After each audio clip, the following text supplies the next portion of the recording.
Good evening, everyone. Welcome to the show. We're starting a little bit late, but that's okay. We're going to still make it through tonight anyway. We are here for our Sunday evening Spelljammer campaign. And I was distracting them for the last hour, so I know none of them came up with their super secret fun fact for the show. So I'm going to start with mine and then throw it at them before they have time to think of anything. So I am W. Adam Clark, your GM for the night, and my fun fact for the day is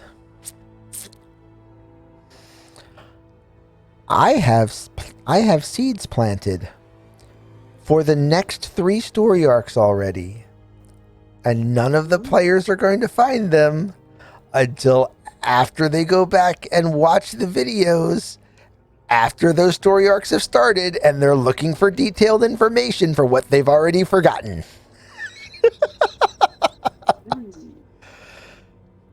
And in the green circle. Hello, I'm Knocked to Silence. I'm playing Reggie, a free green ranger. And fun fact is this is actually my first 5th ed campaign that I've been in. Wow. Most of my other campaigns have been in 3.5 and 2nd ed. 3.5 was a system. Like, I don't want to say it was a bad system. I don't want to say it was a good system, because it was better than the system that came before it. So it wasn't bad because it was better, but I don't know that it was good. It was different. It was a thing that existed. And in the golden circle.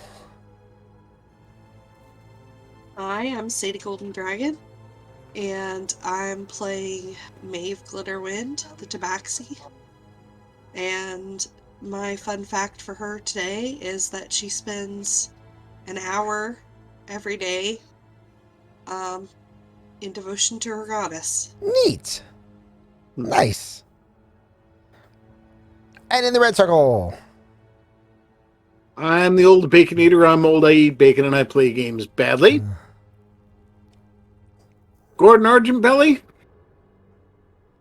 still has ticker tape coming out of the side of his head after the, well, let's face it, nerdgasm of looking at that gun and thinking, can I make it run faster? Oh, chat. The amount of conversation this week that has gone into, but can I make it go faster? You will not for months have any idea. No. One of the obvious ideas, of course, is keeping in mind we're crossing streams here a little bit, but paint the gun red, because anybody who plays Warhammer knows red ones go faster. Red ones go faster. You need to find stickers too, then. Yep. More DACA. Sorry. I'll stop crossing the streams now. It's fine.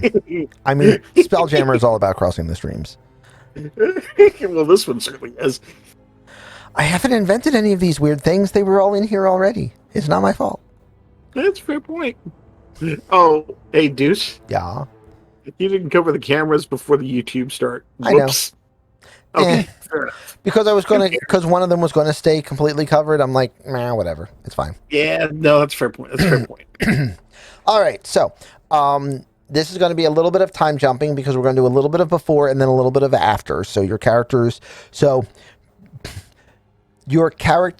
technically, if you're currently injured, won't be injured when we're doing this part because it happened before the fight that we already did. Mm-hmm. However, any injuries your characters take during this part will then retroactively be applied to your state of your characters after the fight that has already happened. It's very timey-wimey. I know it's confusing. Don't worry about it. It probably will be unimportant, but I'm more just establishing it now so that if something happens and we go, but okay, well, we're going to do this. Well, you can't. Like, we're going to go there and we're going to take a full rest and we're going to do this and we're going to do this. Well, you can't. Why? Because you already did the fight that you were fully rested for, and you're now going to be coming back after that fight. Therefore, you wouldn't have been able to take another full rest then because you were already fully rested. And you're still going to be in the same state you are after the fight that hasn't happened yet. Welcome to GMing time travel.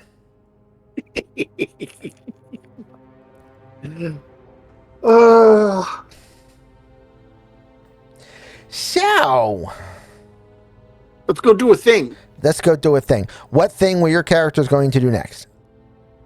Okay. Well, we still need to make a few couple deliveries, I guess. Okay.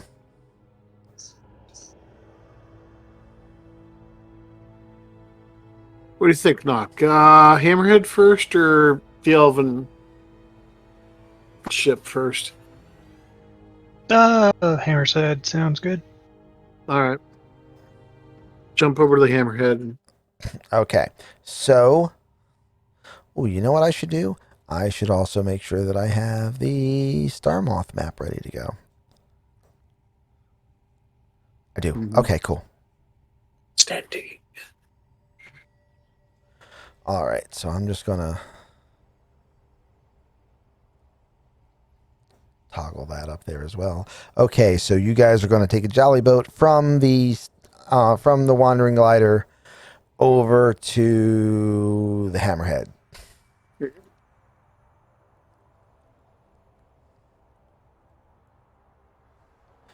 All right, let me get your boats up there. That's not what I want.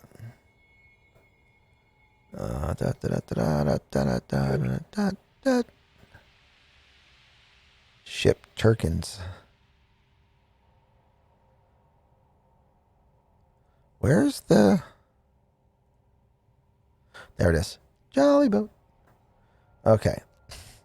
So we're gonna park this thing right there. We are.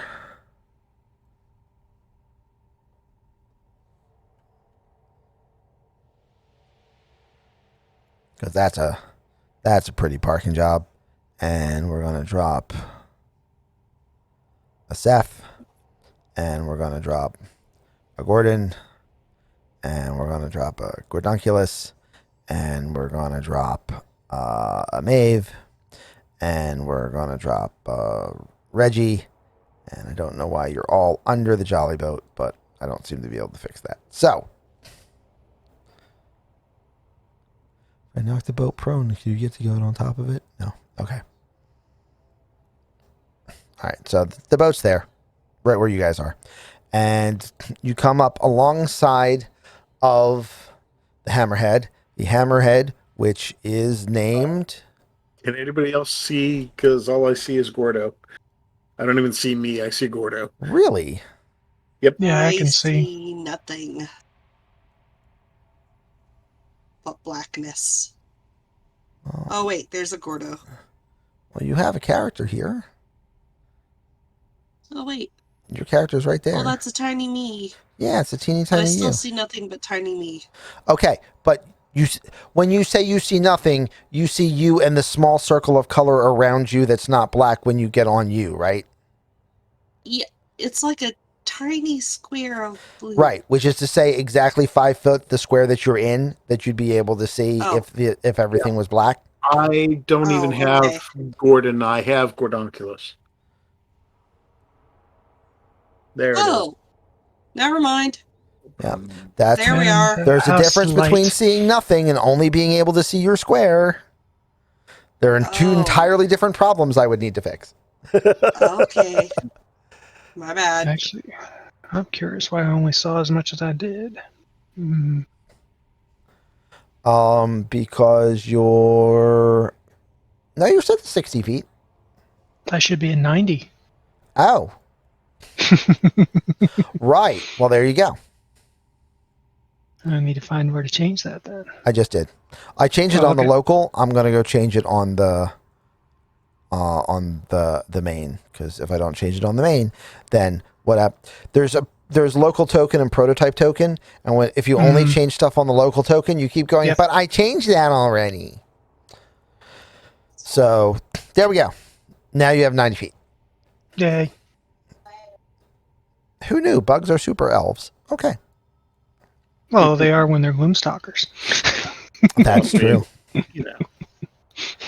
Gloomstalker is so good. All right. Where is... Okay.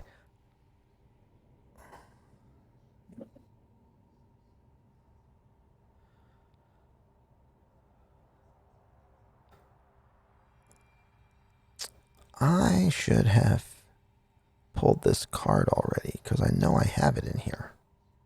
Tarask. Yeah, that's the card I should have pulled. Sure, just pop it out in space. We'll leave it alone. Yeah, right. Best place to run into one. Or does it have a swim speed? Nope. Can't swim, can't climb, can't do anything. I'm just going to... That's ugly. I am just going to change this card real quick so that I can drop Astral Elf tokens for all of the Astral Elves, because I in fact already made a Astral Elf warrior image. Na na na na na na na na. The Hammerhead belongs to Astral Elves? No, but I just want to get this done real quick. Oh. Because we're going to need this in a minute. Yeah.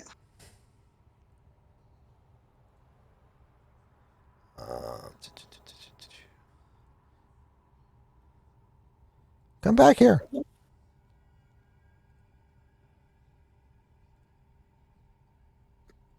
Excuse me. Oof.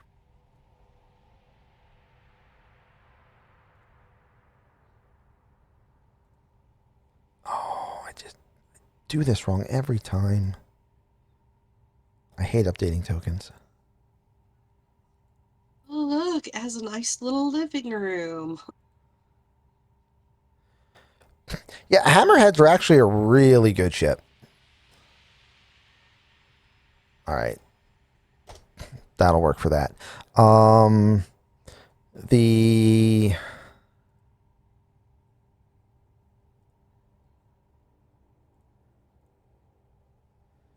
hammerhead is the bachelor, which is captained by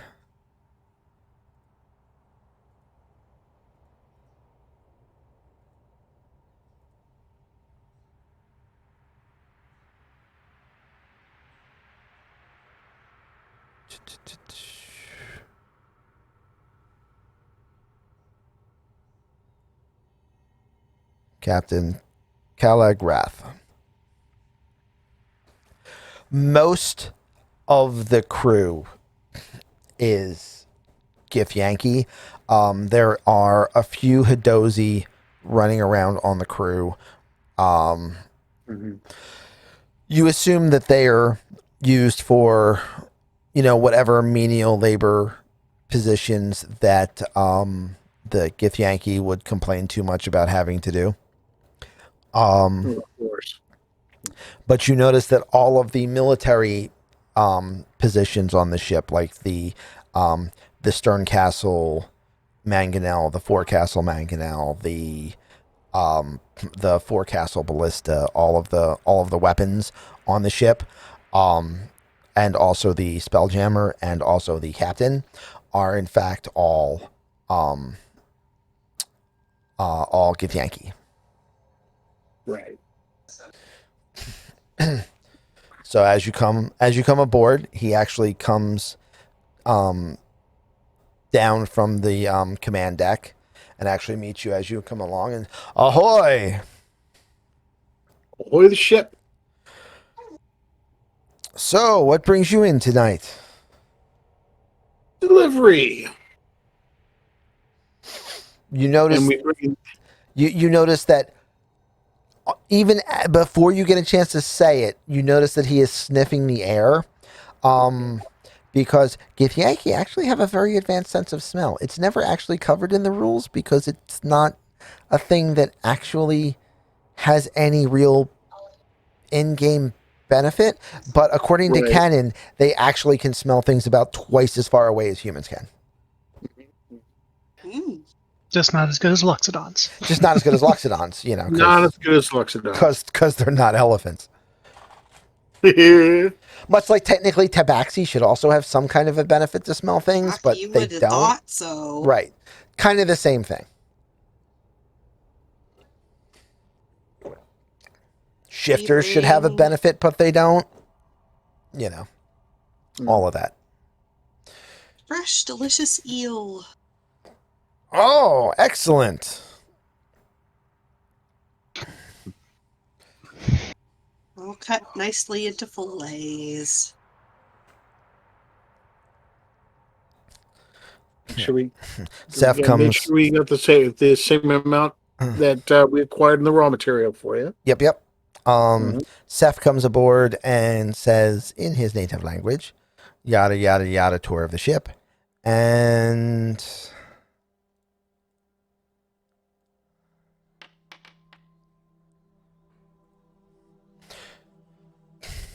I believe we have some time for that. We have a moment or two so I can show you how superior a hammerhead is to a dragonfly. What part of the ship would you like to look at first? I don't know if there's any part we want to look at first, really. All right. If I'm speaking as Alan or as Bacon. Right. Whoops! There's a reveal. Sorry, guys. Yeah, I don't know as much as maybe I ought, but but I'm pretty certain Gordon would be more interested in, well, okay, engineering, but right.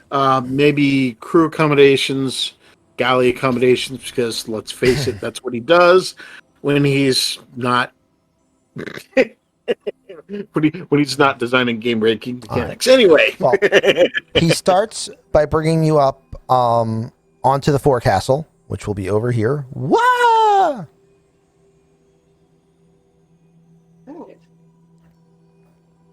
So that's a big arrow thingy. Yes. So he brings you up onto the forecastle, where you see a very, very large ballista. And in fact, the ballista on the front of the hammerhead, it has a like a harpoon end head, so it's designed to punch through and then hook into something and keep from pulling out. And you notice that not currently attached to the ballista, but on the ground and able to be attached to it, is a winching chain that is 300 yards long. Ooh. So they can actually harpoon a thing and keep it from escaping, be it a creature, be it another ship, whatever they might need. 900 feet? Yes. It's a huge bale of chain. Also, the chain is extremely fine. Also, it is probably extremely mithril or magical of some nature. I would have to assume that. He also brings you over and shows you that these two spots here on top of the forecastle, which are where the vents would be in the head of a hammerhead shark, right, are in fact drop holes down to the main deck. Oh. And the reason for that, he suggests, if you want to either, take the fireman's pole, or if you want to walk back around to the other stairs, either way, you will wind up here.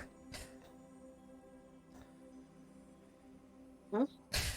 And this is yet another gunning deck, which is set forward of the forecastle, which I know technically doesn't make any sense, but bear with it.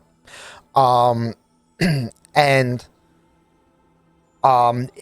here there is another a mangonel, a low angle catapult, which is also designed to fire forward. More importantly, he suggests that you step towards the actual front of the ship. Yeah. And when you reach over and around to feel the front of the prow, and by the way, it's got this like huge tail that comes up in front, so it's actually about 8 feet tall. The entire tail, that is like that's the keel tail, and it runs the entire length of the keel. Okay. Is not only made of steel, but you can see as you look down over the side of the front of the boat, you can see that ramming keel is actually like finned and is built into like the entire skeleton of the ship so that it diffuses the force of that ram across the skeleton of the ship, allowing it to do an absolutely massive amount of damage when it when it hits something. Basically, when I ram the Bachelor into something, it's like hitting it with a shell of a bombard. Oof.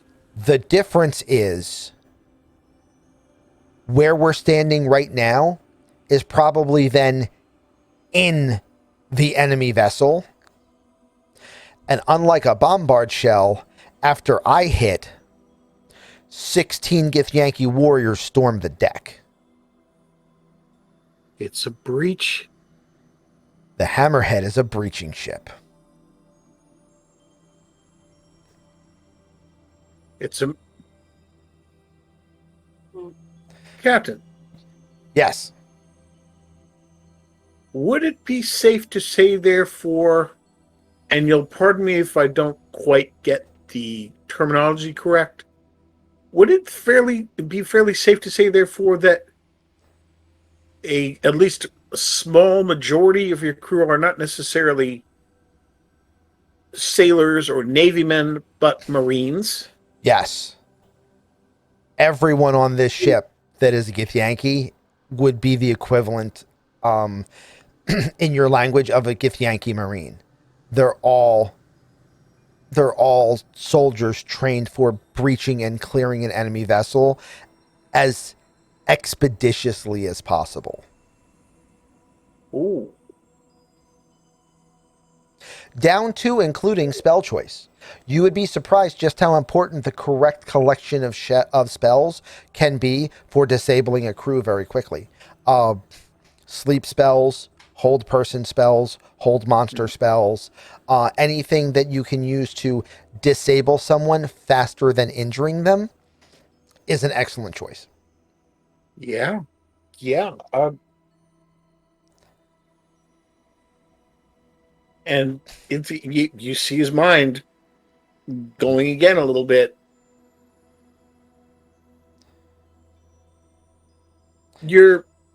Beg your pardon, your main ballista with the chain, is that retractable, or do you have to do it manually? It manually, but the point remains that we might not be able to ram the thing that we're drawing back in, but we make sure it doesn't get away. Thank you, Rose. And you can still maneuver in. Yes. Oh. The ship definitely has its advantages. It does, especially when we're hunting either Nyogi or Illithid, because their ships are squishy.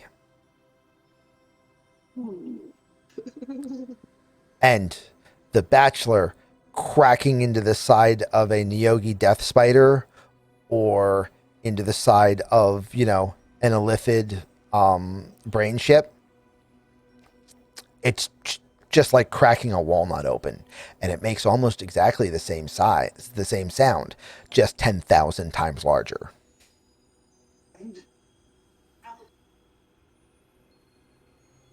Are hammerheads a Githyanki specific design? Oh, no, not at all. I'm actually asking as a PC.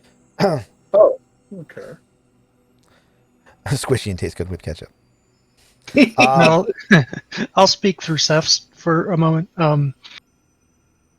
I'd like to see that one day. Going after a Githyanki vessel. I mean, it's No, going after the mine spiders and the brain mine chips. spiders and brain chips. Yeah, it is a moment to behold. Red fate.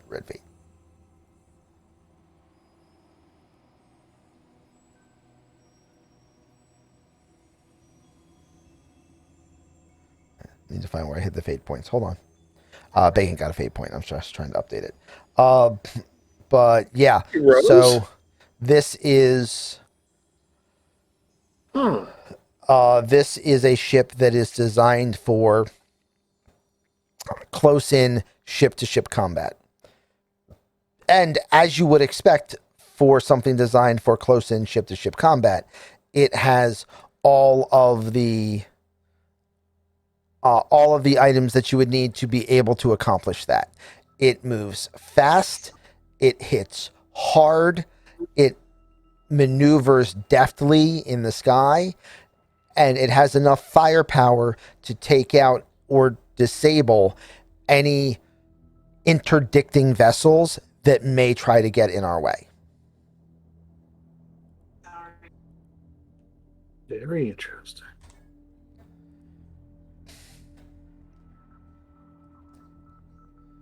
So, the advantage of this ship is right here. And to demonstrate the point, he takes let me check something real quick.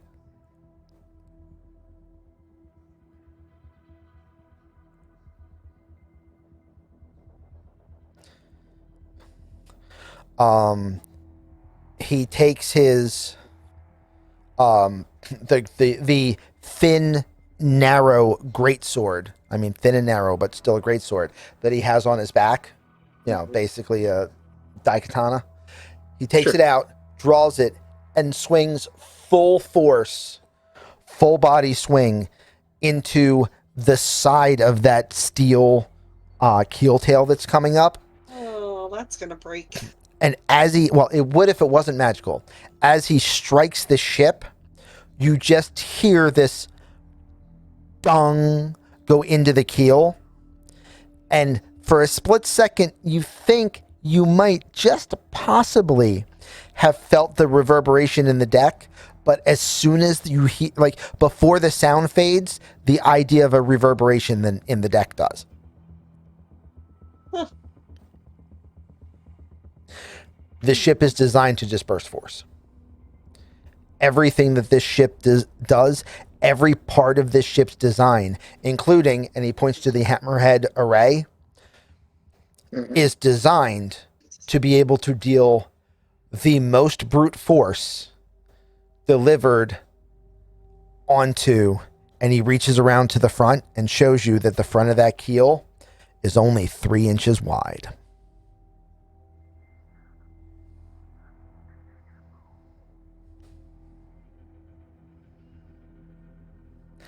Thousands of pounds of force per square inch,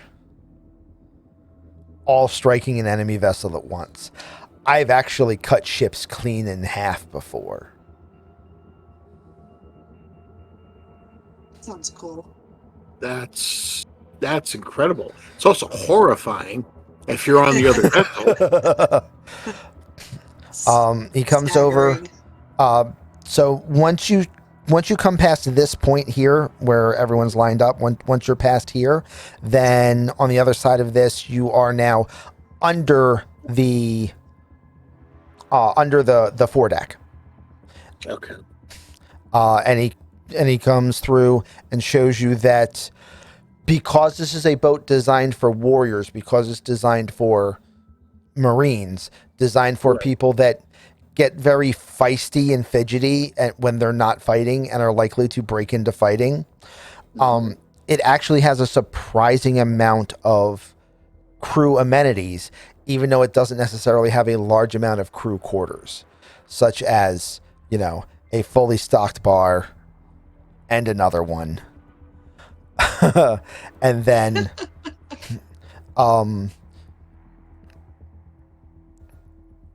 and then shows you that, because like basically this is, you have a saloon on this side, you have the mess hall over here, you have the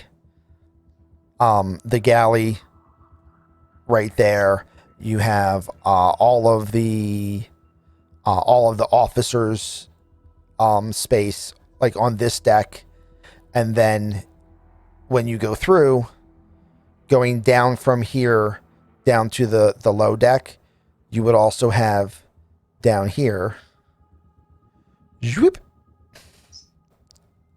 zhoop. You would also have down here, again, all in the front of the ship, all where all of the weight needs to be, more crew quarters. But then back here, the back half of the entire ship is a cargo deck. And it's a cargo deck that, if we all stand here, actually has a gangly that raises all the way up to the main deck to make it easier to load cargo on and off. Because, after all, a ship designed for hunting other ships needs a large amount of storage for storing what comes from hunting other ships. Salvage. Right. Salvage, loot. I mean, if we go after pirates, we're not exactly a charitable institution, and they're going to have stuff. Yeah. Huh. And then to the back of the ship on the main deck, pretty much right where you came in, there is a chart room, which is used for navigation and also, arguably for a little bit of arcane storage, because this is the Spelljammer's quarters right next to it. And then the Spelljamming helm is all the way in the very back of the ship, inside of a steel bubble. So maximum coverage for the Spelljammer, just in case. And because all of the damage that can be done to a hammerhead if it hits its target wrong or hits something that it can't break will happen to the front half of the ship, the Spelljammer is guaranteed to survive any impact and can get the ship out of danger if need be. Yep. This is a vessel of war. And every crew member that you've passed along the way, like all of the GIF were carrying firearms. You get the idea that all of the GIF were carrying firearms because, well, where they come from, everyone carries firearms. And you're looked at funny if you don't carry a firearm. Even if you're not exactly the best marksman with it, you probably can hit a target. But you might not necessarily be a soldier. Right. Every single Gith Yankee on this ship that you've seen, and you've seen about 20 of them, look at you and just have murderous intent in their eyes. They're all killers. This is a ship designed for one purpose, and that's to remove other ships or other things as the size of ships from the skies. This is a hunter of hunters. And that's what a hammerhead does. Captain. Yes. This may be an off-color question. I beg your pardon on this. Mm-hmm. Do you see yourself potentially breaching the Wight and attacking it internally? We've had that thought. If for no other reason, I know for a fact that I could borrow a demolition strike team from our gift friends. I might not have explosives on board, but I know they do. And they might not be able to deliver those explosives into the belly of the beast to try to blow it to pieces, but I can.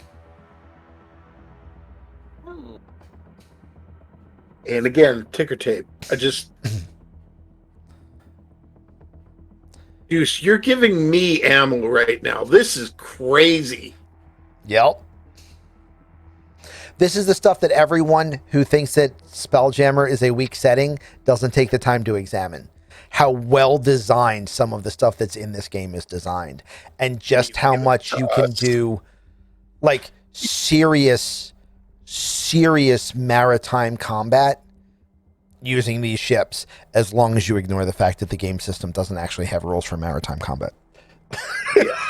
That's the problem. But the vessels themselves are well designed, because you've now been on two different warships that engage in warfare two entirely different ways. But you could even see where a bombard and a hammerhead, which are the same, roughly the same size, roughly the same class of warship, in war against each other, would fight two entirely different ways. And if the bombard doesn't win before the hammerhead gets there, the bombard loses. Yeah. Yeah. And if the bombard wins before the hammerhead gets there, the bombard wins. Like, it's just rock, paper, scissors. It's one or the other. It's a binary transaction. But at this point, I'm later. Yeah. But you get a couple good wizards. You do things like obfuscate the ship. You make the ship harder to target. You give it defenses that deflect spells on the way in. And now your ship-to-ship combat is, I mean, you got a much better chance of getting there now. You get a spell jamming helm that gives you more speed, or bases its speed upon how many levels the wizard has, and you get yourself a really good wizard. And yeah, now you've got a very dangerous hammerhead.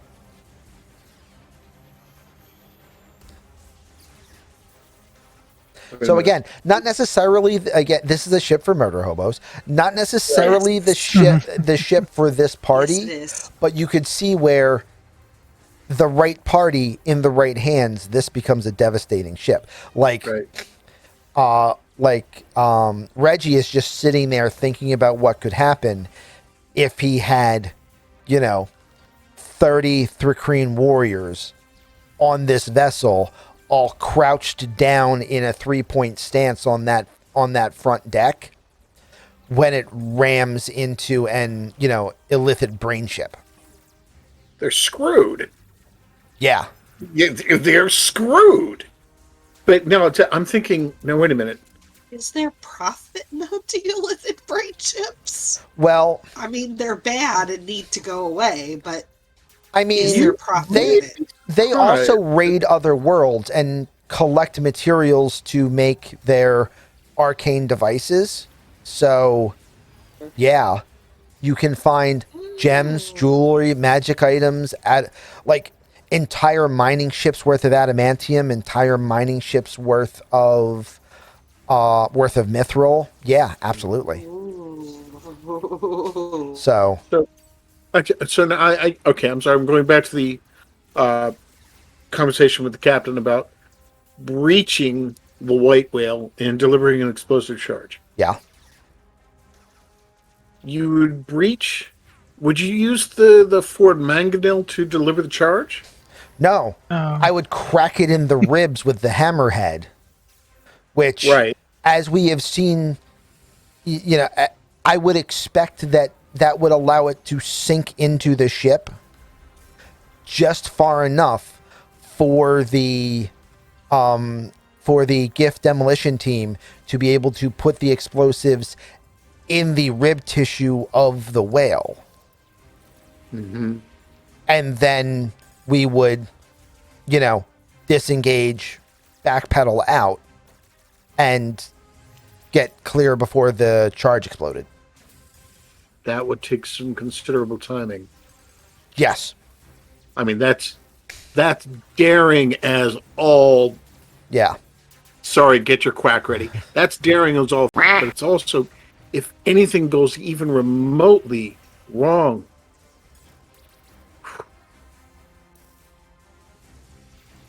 Captain, pardon me for saying this. Frankly, you got some brass balls, sir. I do. And I'm here for it. This might be the first undead Kandori we've rammed, but it's not the first undead capital ship we've rammed. We've done this before. Apologies, I actually hadn't thought of that. Oh. Huh. We are hunters of hunters. This is what I do. I can only speak for myself, sir, but for myself, this tour has been most enlightening, Yes. and I thank you for it. You will find that most races believe Githyanki to be egotistical. I consider this tour an opportunity to refine that opinion. We are not egotistical. We know what our talent level is. There is a difference between ego and effect. My ego will not crush the ribs of that undead whale. My ability will. Much appreciation of the tour. Thank you. You are welcome. Much appreciation of the eel. I took a considerable amount of pleasure in getting that prepared for you, actually, sir. In all ways, Kaleg, while you're talking to him, gives off the opinion of himself as a swaggering buccaneer. He is very much 100% the person that he portrays, the person that he perceives to be. The difference is it's not swagger, it's just an inhuman level of confidence. Right. Because And he comes by it honestly. yeah, because Githyanki are like Spartans, or like the mythology of the Spartans at any rate. They are battle tested nearly from birth. They are warriors who know exactly what they can handle and exactly what they can't. And what they can't is a very, very small list. Yeah. Very small list. Before we disembark and get back on the jelly boat and get back to work, as it were, Okay? Gordo, the strongest espresso. So you think the captain likes espresso? Yeah. So, he makes one out and the captain's like, that's an odd flavor. Takes a sip of it. But definitely exciting.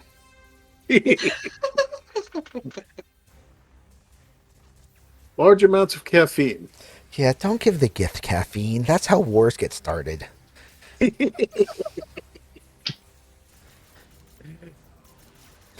Now, Something, little something we've been working. one thing that you will notice while you're on this ship, there's literally, I mean, this is again a ship of war. There's literally not even bed space for more than like the officers and high crew. Right. Everyone else, all of the merchant marines, all of the soldiers on the ship.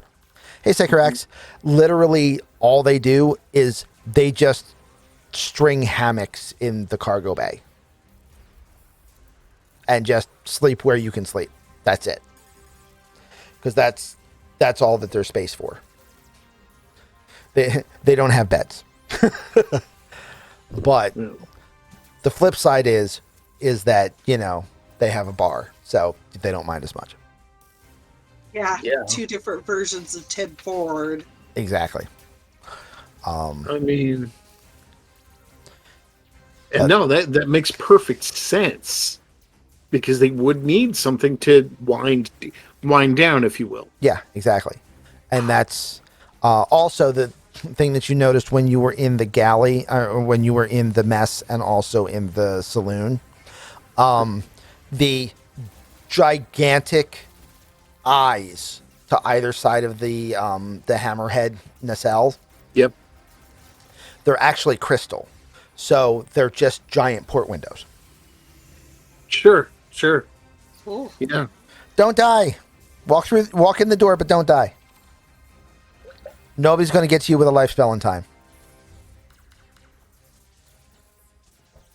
Just who's not dying? Ari, just do whatever you got to do. Just I can't even English. I can't English half the time. Do whatever you've got to do. Just relax. We're good. It is what it is. The only thing that you missed was a tour of a hammerhead ship, and finding out that the Githyanki captain is, is either a genius or an insane madman, and has not had the chance to prove which one yet. Yep, a little bit of both. Mad like Jack Sparrow, you mean? Yeah. Yeah. So, all right. So that was your hammerhead. Yeah. Go ahead. Yeah, we'll go ahead. Let's go ahead and do the Man of War delivery then. Okay. Get it out of the way, right?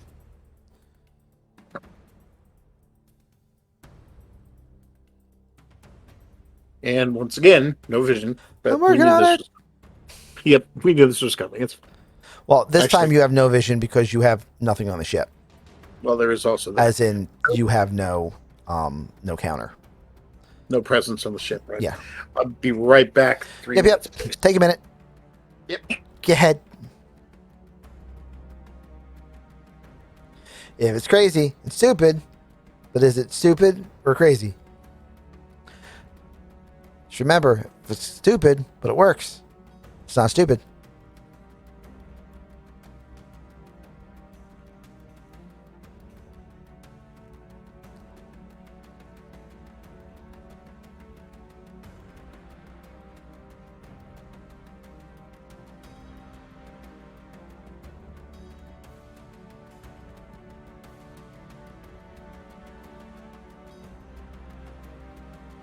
Alright, I'm going to see if it's based on the order you put things down. Because I've never thought about doing that before.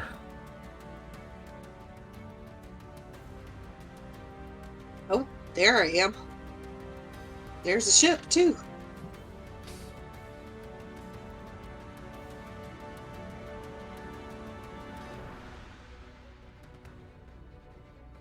Nope. Okay. So it's still on top. But that's fine. We'll just put it over here for now. It'll be directly behind you guys, but you understand, of course, that it's, directly under you, and it's fine.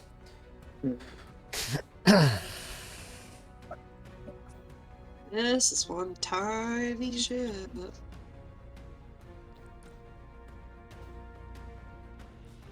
Again, this is cut very much similar to the Dragonfly, in that it is, a much more narrower vessel. Mm-hmm.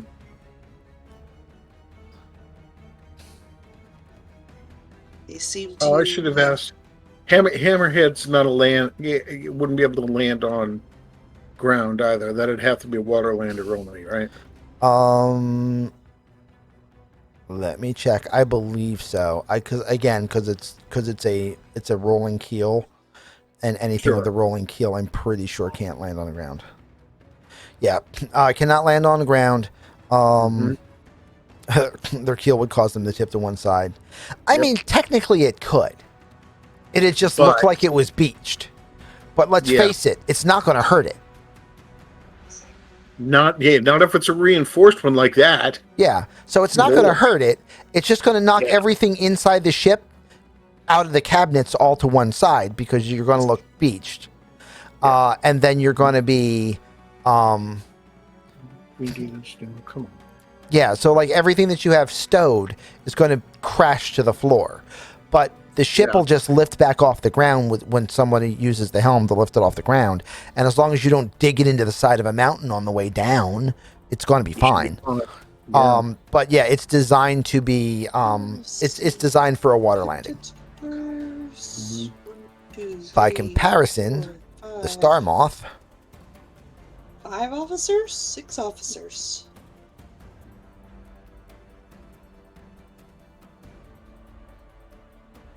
2, 3, 6. It's 5 each.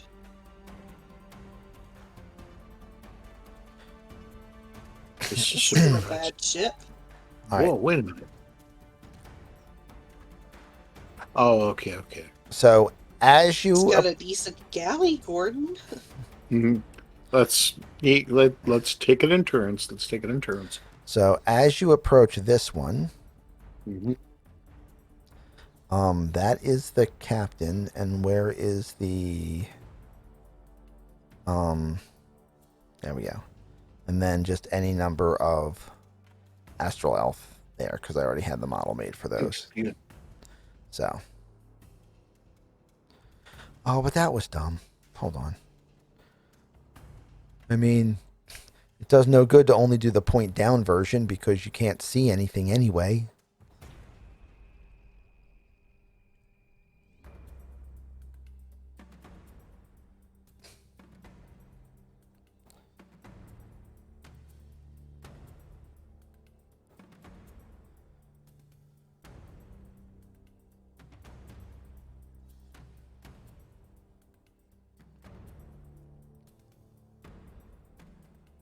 All right.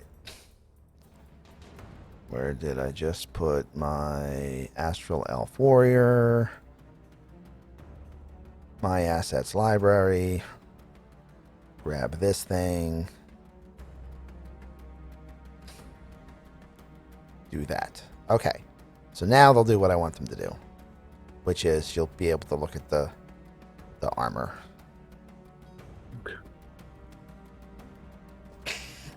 So the first thing that you notice as you approach the Elven Man of War, the Elven Star Moth, okay, the first thing you notice is every other ship that you've seen has been made of wood and metal. Sure. Often more metal than wood. Right. The hammerhead almost certainly because of the amount of reinforcement involved. Right. This ship doesn't appear to be made out of either. And I will allow everyone to make an Arcana or Nature check or Survival with disadvantage. It'll have to I'll be go Arcana. with nature because I have. Yep, go with whichever one you can do best. Woof. I'm pretty 21. certain Maeve locked knows. it. I'm pretty certain I don't.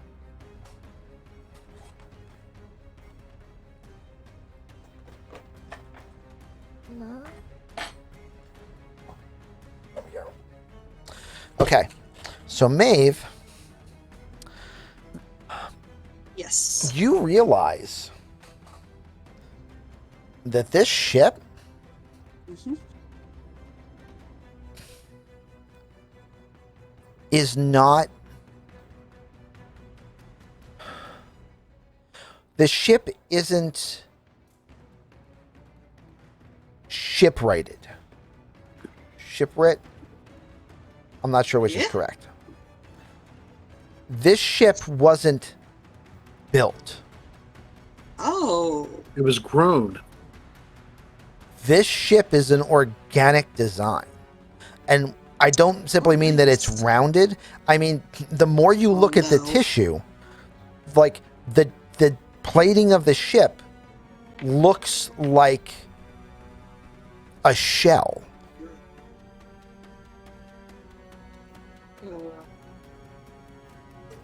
So is it plantoid or insectoid? Do I get to know that? It doesn't look like it's either. Okay, so It's neither. something different. But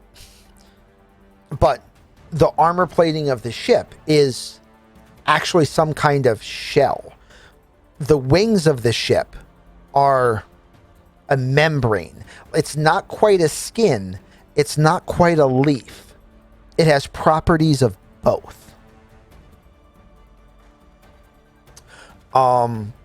So I shall share this with Okay.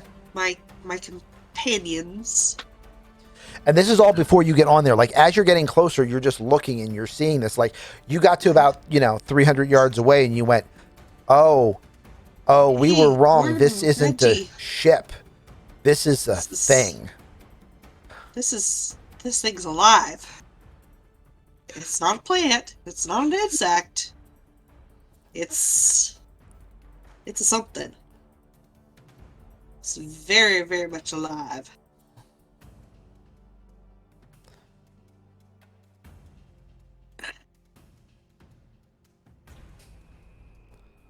I know that for sure, but I don't know Hey, Greg. exactly what it is. Hey, Gray. So, as you get closer, you see Captain Citrethi. Is Big Buggy. It's not animal, it's not insect, it's not plant. It has facets of all three present in its design. But because of that, to say it's specifically one over the others would be incorrect.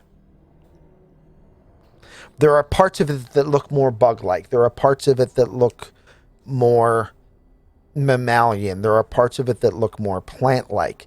But none of it is... But it also doesn't look like it's jumbled. This is a very well-orchestrated design. Everything about this ship is intentional, and everything happened exactly the way it was intended. It all came together by some means, but the ship is specifically and singularly not built. It's... Be willing to bet it was grown by a wizard Biomancer of some sort. Oh, of some That way of type. putting it. But that'll be an interesting conversation. It's definitely arcane. Mm-hmm. yeah.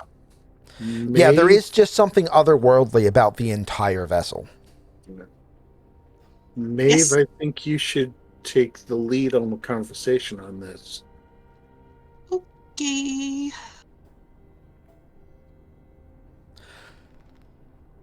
Is it charisma is Vegemancy? kinda- No, it is not Vegemancy. Vegemancy is evil. Vegemancy is evil. So, as you arrive, Charisma of 10. welcome aboard. Welcome to a mighty vessel of the Zarxian fleet. Singularly superior to every ship that you have seen to date, I am sure. Thank you for the most kind welcome. We come to deliver the eel that we Thank took you. to butcher. Would you perhaps have time, Captain, to give us a tour of your vessel? Absolutely. He takes a second and looks at the cuts and he goes, I wasn't aware that you had an elven chef on your vessel. No, this is done by Gordon Argentbelly, our autonome. Oh. Sure. Really? Mm-hmm. Well done. Thank you. So, you would like a tour of an elven vessel, would you? Yes, please. You know what? We're actually going to change this because the music doesn't even feel that way here. Yeah, it is rather ominous for, like, no reason. Yeah. Going Elven through Glade. Gordon's head. Yeah. Going through Gordon's head, I really don't like this guy. But I like his ship. It's a very it's a very unique engineering. All right.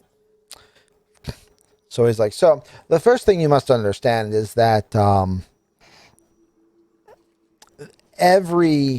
while I can give you a tour of this star moth, due to the unique nature of their construction, each star moth and indeed each elven spelljamming vessel are all going to be somewhat unique and independent of one another. That's interesting. That is the truth. That's very interesting. I like that. And Yes, you'll never find two that are precisely the same. It might take a trained eye to realize the difference. It may be as simple as a few degrees different in the position of the sail wings, but no two vessels will ever be identical. huh. And as they continue to age and continue to mature, the variations will become more and more pronounced. Do they tend to take after their spelljammers? No. Oh.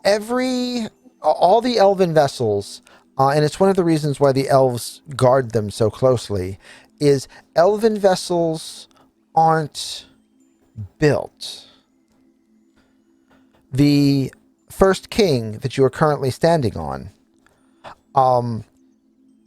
it took this vessel 270 years to be large enough to be able to be classed as a star moth. Ow.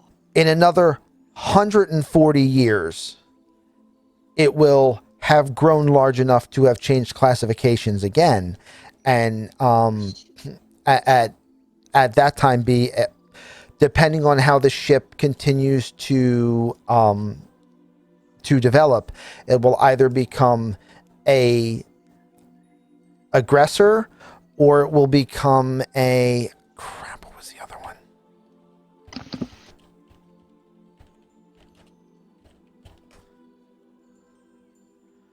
Or a viper. No, not a viper. He tells you another name of a ship. The reason for this is elven designs are... There's not a word for it in your language, so I will merely say a living ship. It is part animal, part vegetable, and also part mineral. It is a living crystalline structure that will continue to expand until such time as it reaches a greater mass than it can support. At which point the ship will crack and be unable to repair itself and then cease to be serviceable.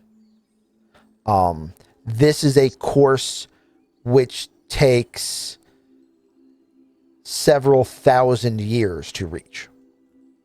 And in truth, most elven vessels don't reach that grand maturity. They are lost in warfare long before that. Captain, Certainly makes sense. pardon my curiosity.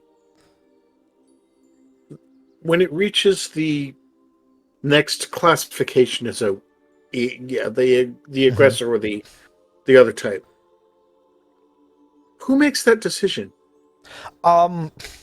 There are standards. There are standards of armament. There are standards of size. There are standards of speed.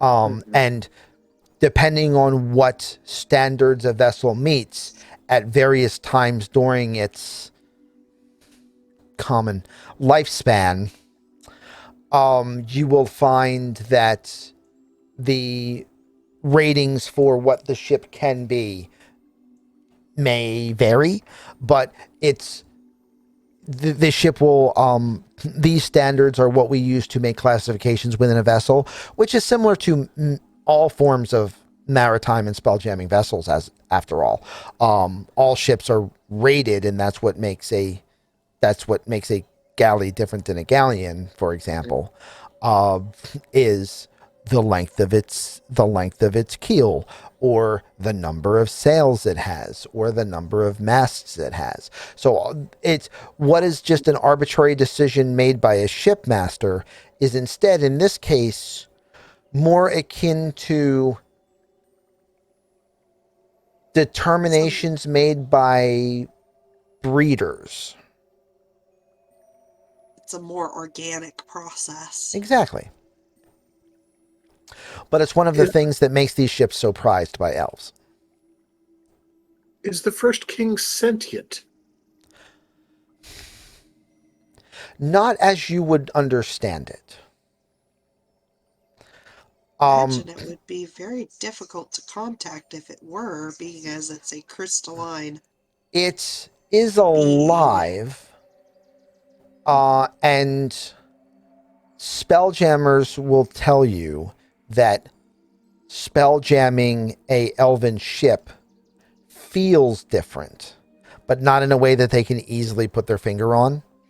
Elven spelljammers will tell you that piloting anything else feels different, and it's easy to put it on the ship is dead.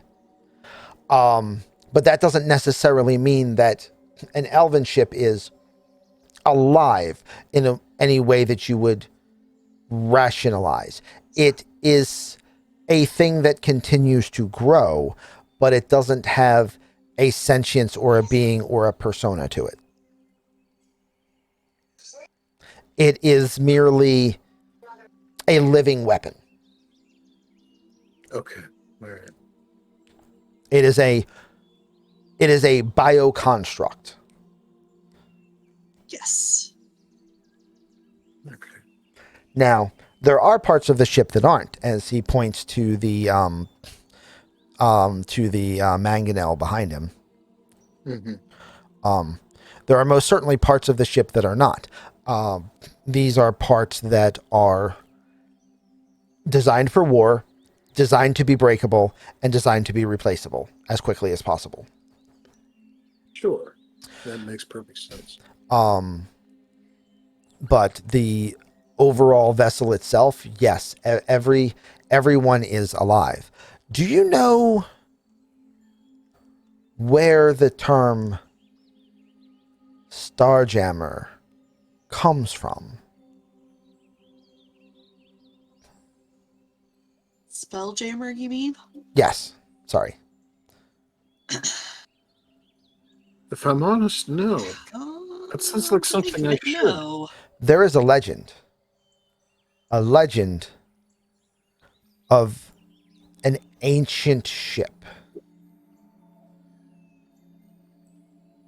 The Rygar will tell you that it's an aesthetic that has grown out of proportion and that it's its own thing.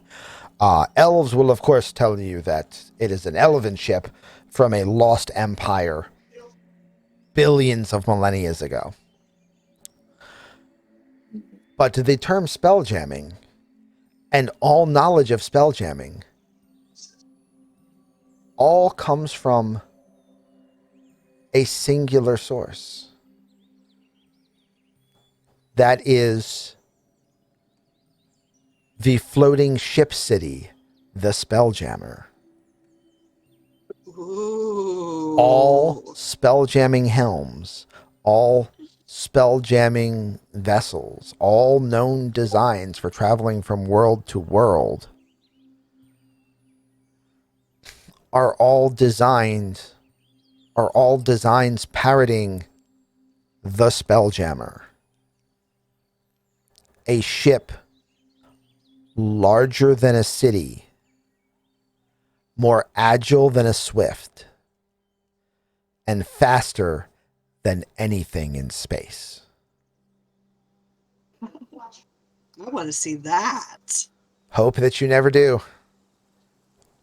Oh no, is it captained by the undead? No, it is captained by itself. It has, according to legend, tens of thousands, maybe more, living on it, but they never leave. The atmosphere of the Spelljammer is such that there is a intoxicating perfume in the air of the ship, and any who are exposed to it are drawn to it for the rest of their days. Oh. So once you Once board come the Spelljammer, you don't leave. exactly. And the That- Spelljammer itself, as every spelljamming helm utilizes the arcane and psychic energies of their Spelljammer, and the Spelljammer uses those energies to, through the manipulation of a spelljamming helm, to control and move a vessel. The Spelljammer uses the arcane and psychic energies of every citizen on itself to propel itself through the skies. It is essentially a living world that goes where it wants, does what it wants. Sometimes can be seen, sometimes aids in battles or wars, sometimes hovers above worlds for days. And no one ever knows why or where it's going next. Because nobody can get out once they've gone in. You will occasionally hear tales of sailors who have been aboard the Spelljammer and either escaped or were forced off of it or were on world when it was making a stop somewhere and weren't able to get back before it just decided to leave and then stranded them. And they're never the same. The amount of time they spend on the Spelljammer permanently, it makes them yearn for that for the rest of their days. But Yeah, definitely to be avoided. yes, So everything that the races know about spelljamming came from this vessel. So somebody had to have escaped it well, or been put off and reverse engineered from that. every once in a while, and no one knows how, and no one knows why, and no one knows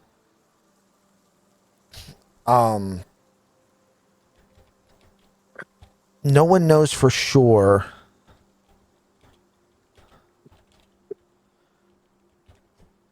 when and how it happens. But every whenever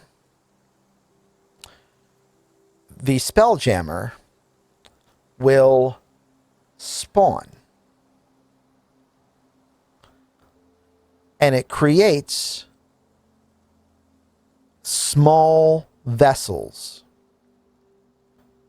roughly the size of a star moth or a dragonfly. And this vessel has been nicknamed a small jammer. Okay. It is a bioship, Oh, a living, sentient vessel. And just about everything we know about spelljamming has come from small jammers that have been captured and most likely reverse engineered. That was where the Rygar learned how to make an aesthetic.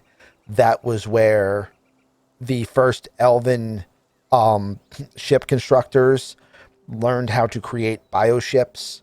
That was where the Starjammer, the Spelljammer helms were first created. God. It was all from attempts to find ways to create small jammers because we could never be sure where or when to find a small jammer. And as to why a small jammer is created, good luck, Sycorax. How and why a small jammer is created, the prevailing theory is that maybe the Spelljammer started as a small jammer hundreds of millennia ago from an even earlier Spelljammer. And for whatever reason, the multiverse only allows one to exist at a time. But to make sure that one always exists, it will create spurs, offshoots, so that should the Spelljammer be destroyed, one of the small jammers will then, over the following eons, grow to become the size of the Spelljammer. Very fascinating. Indeed.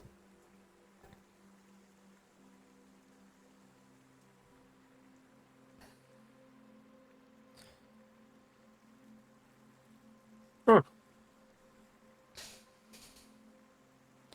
I'm sorry. As a PC, I've never actually heard that theory. That's absolutely fascinating. Fun fact, Lore. the original first Spelljammer campaign was a narrative in Dragon Magazine of a crew that got stuck on the Spelljammer and were trying to get off before they became bonded to it. And it ran for like a year and a half before the Spelljammer supplement came out. And then everybody was like, I want to go get me a Spelljammer.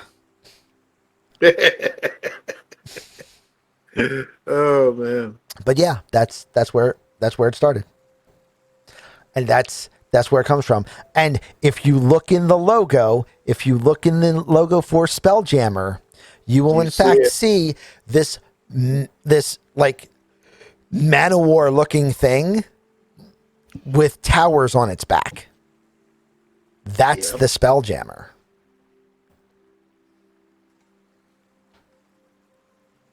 That's the ship.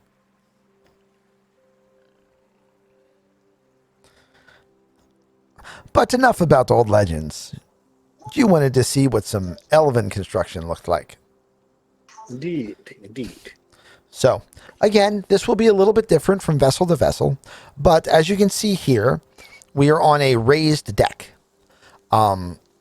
This is a fighting deck from which we can deploy currently one mangonel. You can have up to 2 on this deck, depending on what crew you have capable.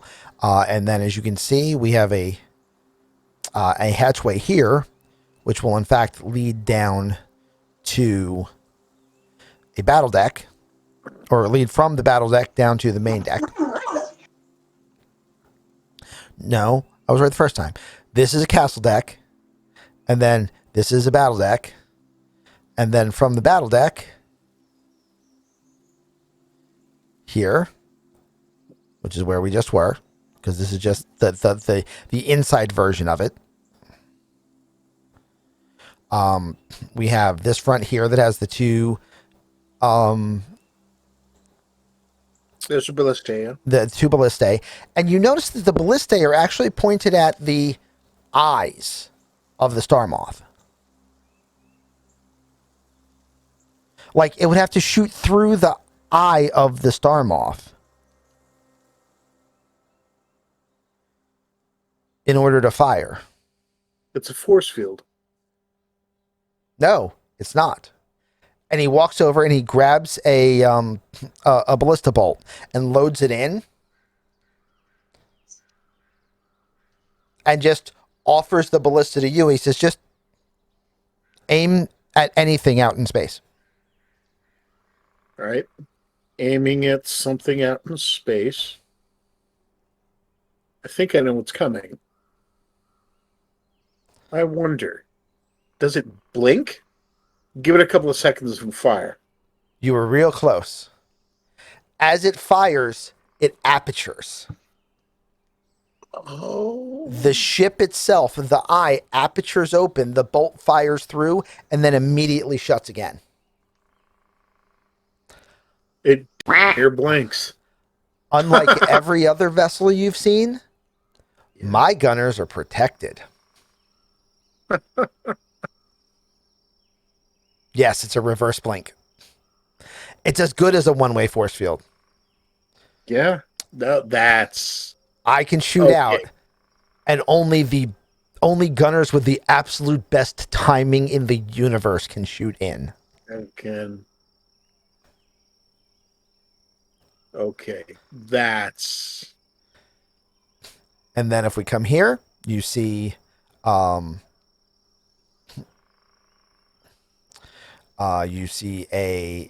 command deck, and this is in fact the spelljamming helm, which in this case is the captain's chair. Right. And then the captain's brief, and then he takes you through the rest of the ship and shows you that we have officer quarters, and then if we go down the stairs, we have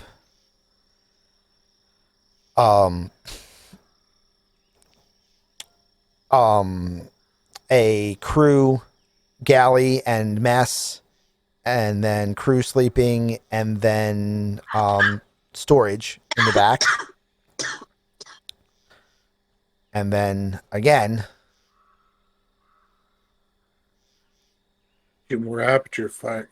More aperture firing weaponry. So that, with the exception of the mangonels on the castle deck, anywhere else the crew is on this vessel, the crew is contained and protected, which is pretty much the exact opposite of both the bombard and the hammerhead. The bombard, everyone is on the top deck firing the main gun because you have to be on the top deck and able to fire that big a gun. On the hammerhead, everyone is on exposed decks because exposed decks are the easiest way to jump from your ship to the other ship. Mm-hmm. But a elven battleship is never designed to engage in point blank range. It's designed to maneuver, to interdict, to fly around the battle and aim itself where it can be most immediately useful. It is speed, it is agility, and it is pinpoint accuracy. And even then, if they do have to do a straight up fight, with the exception of the castle deck, your weapons are concealed. Yes.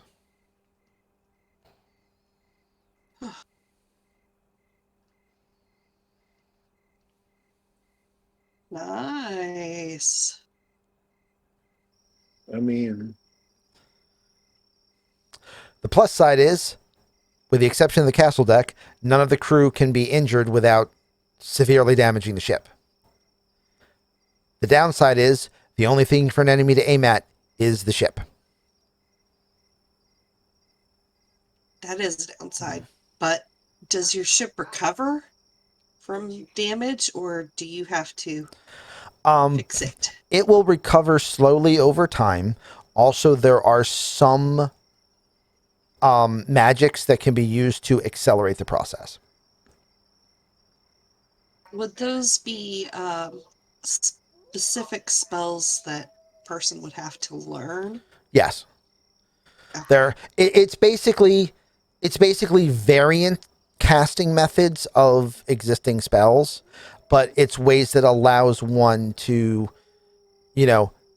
utilize spells designed for healing or growth to repair the vessel, where the normal casting of the spell wouldn't recognize the ship as a valid target. Ooh, that makes a lot of sense, sir. Yeah.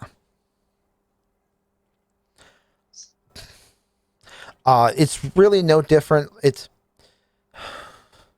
I don't know if any of you have ever seen an elven tower or an elven city, but there is a organic design to the structure. And it's because in many cases, the buildings either are still living and growing or were once living and have now died and therefore calcified and ceased growing. This is a very similar design, just built on a mobile platform rather than a static platform. But again, it is a level of bioorganics, which is something that, with the exception of the Rygar, only astral elves are capable of. Mm.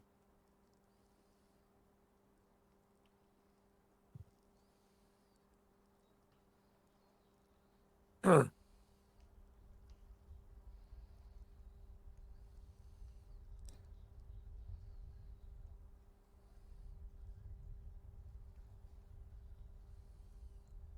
This is Fascinating. This is why you don't settle on the first house you look at.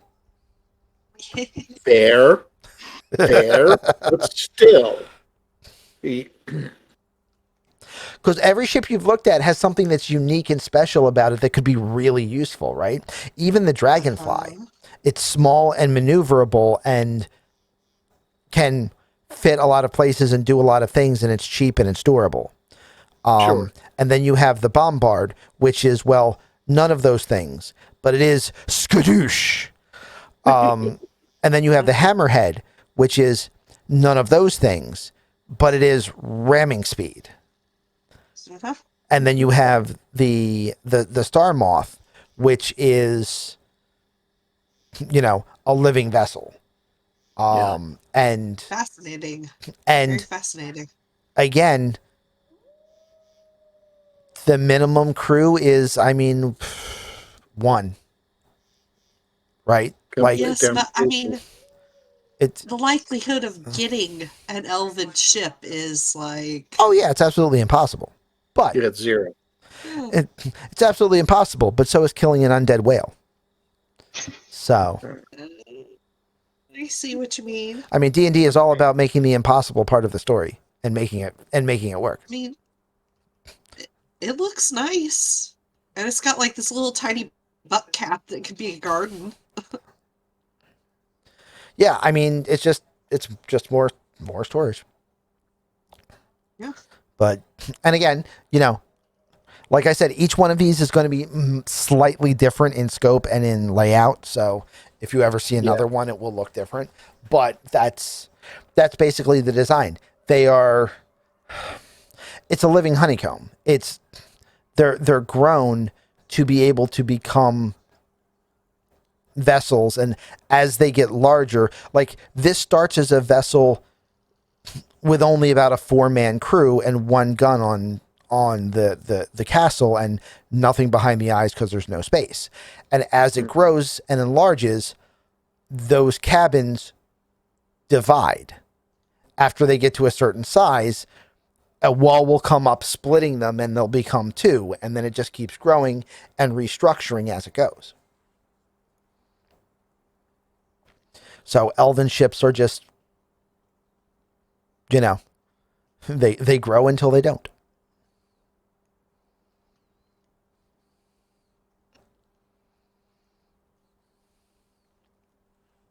Excuse me. Yep. All right. Well, we are about 2 hours into the show. I know we've been sitting here longer than that, but we're about 2 hours into the show. So I think it's probably a good time for us to take a break. If Ari decides to come back during the break, that's fine. If she's decided that this has been too much of a day and she doesn't want to, that's fine. But we were going to take a break. And then at that point, you guys can go have the conversation that time-wise you've already had with the captain. Now that you've visited a couple vessels and have a couple suggestions for a couple different strategies that I see floating around in Bacon's head, because these are all things that he wants to discuss with the captain before he takes them to any of the other captains, because they are all things that could help you fight the whale, and that's why it was important to visit all the ships, because again, the point of the story is that things happen when the PCs make them happen. So none of the other captains are going to have thought of these ideas, even though arguably they all should have. because the PCs have to come up with the grand ideas that save the day. Otherwise, there's no need for PCs. So, did we have other ideas? They do now. You've missed Bacon being exposed to a couple different ship designs and going, but wait a minute. Because now he has like 3 different ideas he wants to run by the captain before he goes and runs them past the person in charge of the flotilla, before he then goes and tells the other captains what they should be doing with their ships. I mean, he's sitting there going, no, but yes. So, Yep. so we're going to get up, and then she'll come in or she won't, and then you'll have a conversation with the captain or you won't, and then we will probably have another bracer fight, which will happen between now and when you get everything done, and then I figure that will get you guys probably a level. Okay. So we're going to go on a break, and I will see you all in just a couple minutes. Yay. Right. Break time. Yay. Yay. Oh, my brains, they are swimming with ammunition. Yup. Yes, wonderful.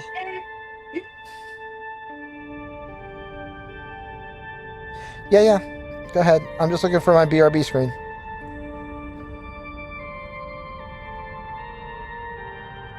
There it is. All right, be right back.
Oh, forgot my water.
Alright, everybody, we're just about to get back.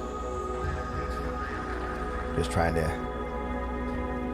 make a couple last minute decisions on things.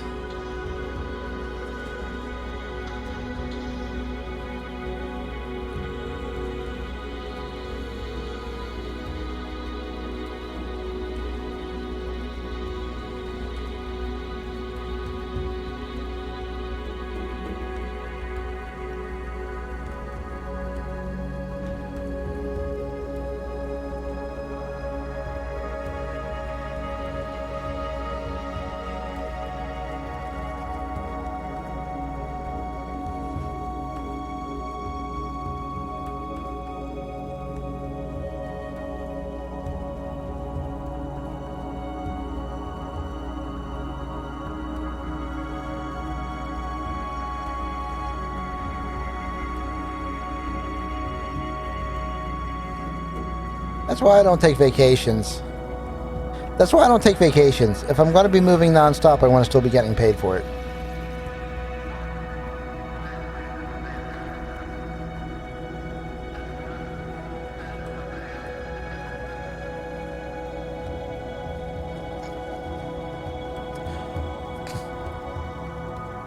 All you need to do is say the magic warlock words, and I cast Eldritch Blast at it.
Okay, we ready? Yay. Welcome back, everybody. Coming back from break. We have everybody back, and we have Ari without a camera. No. So there we go. All right. Okay. Over here. Actual screen up. So theoretically, it doesn't matter all that much. There we go. All right. So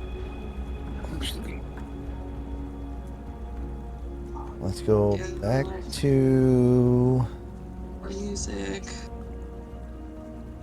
Oh, that's why it was driving me nuts.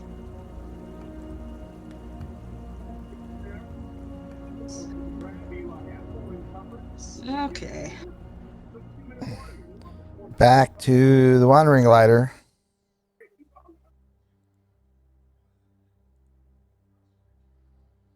I believe everybody's here. Yeah.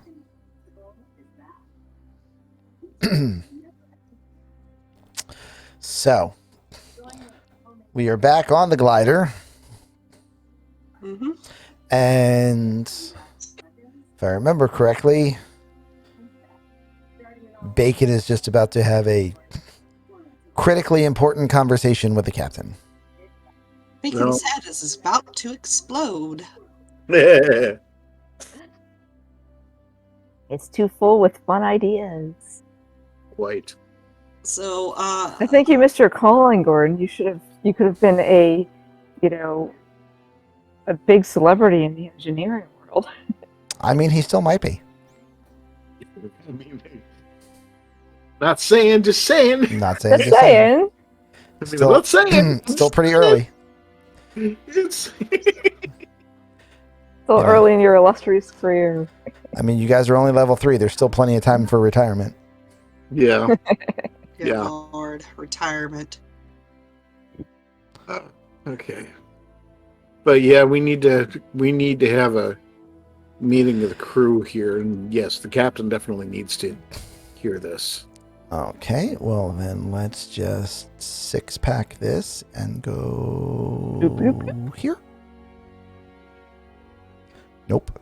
Go here. There we go. Somewhere we all fit. Somewhere with a spell jamming helm with a captain in it. Yeah. Hey! There we go. Bill jumping helm with a captain in it. Good day, cycle captain. As I have absolutely no idea what time it is at this point. It doesn't matter. I yeah, mean, probably. Time doesn't matter in space. to be specific, it's no time cycle in the astral sea because nothing ages because time doesn't pass. In other words, you didn't get me anything for my birthday. I mean, it's not my fault. It both is and is never your birthday. Sorry, I was going with Firefly. Hey, I know. to you. Sorry. Anyway. So we've made all of our deliveries. Okay. And it looks like you have something on your mind. Several things. He Well, was having fun on the ships. As you're aware, we've visited some of the other vessels. Actually, had actual tours of a few of them. I'm not the captain. It's not my place. But But I might have something vaguely akin to a battle plan for us to take out the Wight. Okay. I'm listening.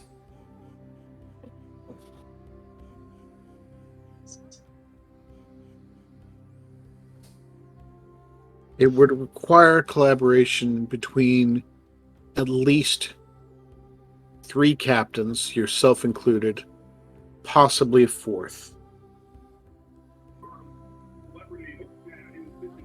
When we visited the Grand Bombard, I realized, though it would take a considerable amount of effort and energy on my part,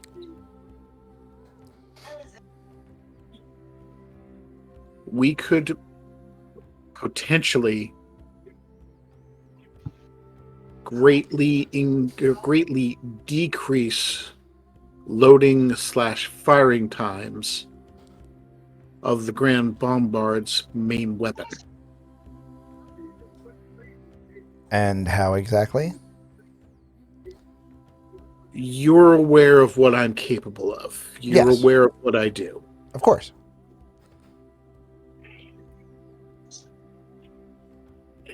Okay. As an example, although Archibald doesn't really need it, because he and his magnificent race have this pretty much beaten up, with the exception of shells. That is the important thing. I could infuse Archibald's musket. If you fire every time he pulls the trigger without having to reload. But the main point is he would also literally not have to reload. I see what As you're in, saying. he would not have to pull the trigger, then open the breech, take out the old shell, put the new shell in, and you close the breach and fire again. He would fire and fire and fire without having to reload at all. Okay. The principle is the same on the Grand Bombard. Just on a grander scale, if you will. On a much larger scale, which is why I would need to be on that ship preparing for at least a day, perhaps a day and a half. All right. The Hammerhead has been specific. Let me rephrase. The Hammerhead that is in this flotilla has been specifically designed or redesigned for close quarters battle. All hammerheads are. Yeah. Oh, so they're all on. Oh yeah, that's just a hammerhead. They all do that. All right. Well, the main point is apparently this one has been reinforced. Okay. And so forth. They have Marines aboard. Specifically, not just naval personnel, but they have literal breaching party. Okay. If it will. The captain aboard that vessel believes that he could breach the exterior of the Wight, get a demolition charge into the Wight, and get out before that breaching charge detonated. Okay. What up for the inside out? Mm-hmm. The Man of War is I'm going to say a lighter ship, but perhaps more heavily armed in terms of ballistae in particular. And therefore, with the possible exception of the Grand Bombard, because they have 36 guns on it, particularly the Man of War would be I beg your pardon, the Moth, the Star Moth. Sky Moth, Star Moth. Star Moth. Excuse me. Mm-hmm. Man of War is also an acceptable term. They're pretty interchangeable. Would be particularly good at both harassing and defending slower ships from, well, for example, the larger horrors, okay, and so forth, and keep them off of other ships so that the other ships can do their job.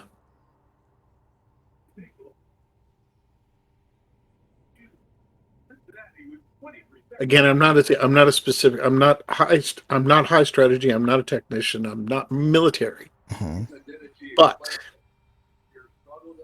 if we could get a collaboration in between those three ships, and perhaps a couple of others doing additional defense duties.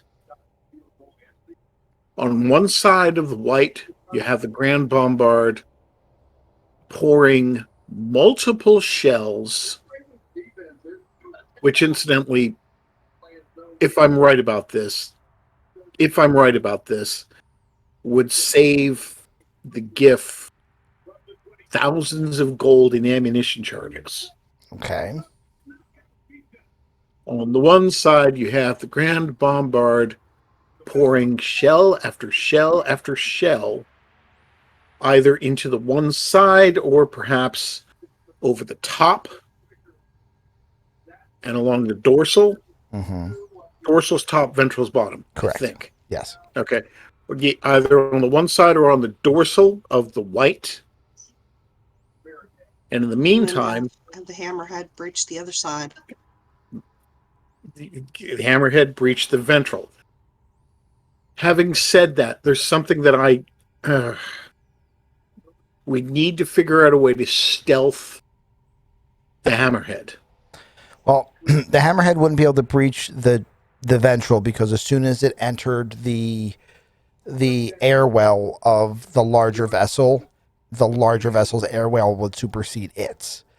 So it's going to have to hit it at the gravity line along the side.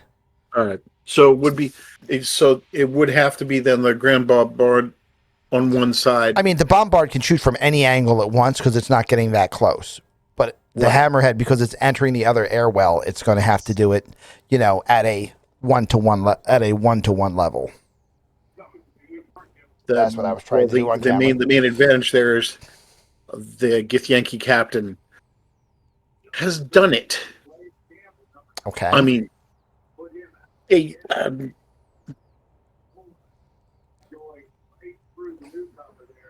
not overconfident. He knows exactly what he's doing. He's actually considered this option. If we can get basically the grand bombard on the one side, the hammerhead, especially if we can figure out how to keep it undetected until it is too late. Okay.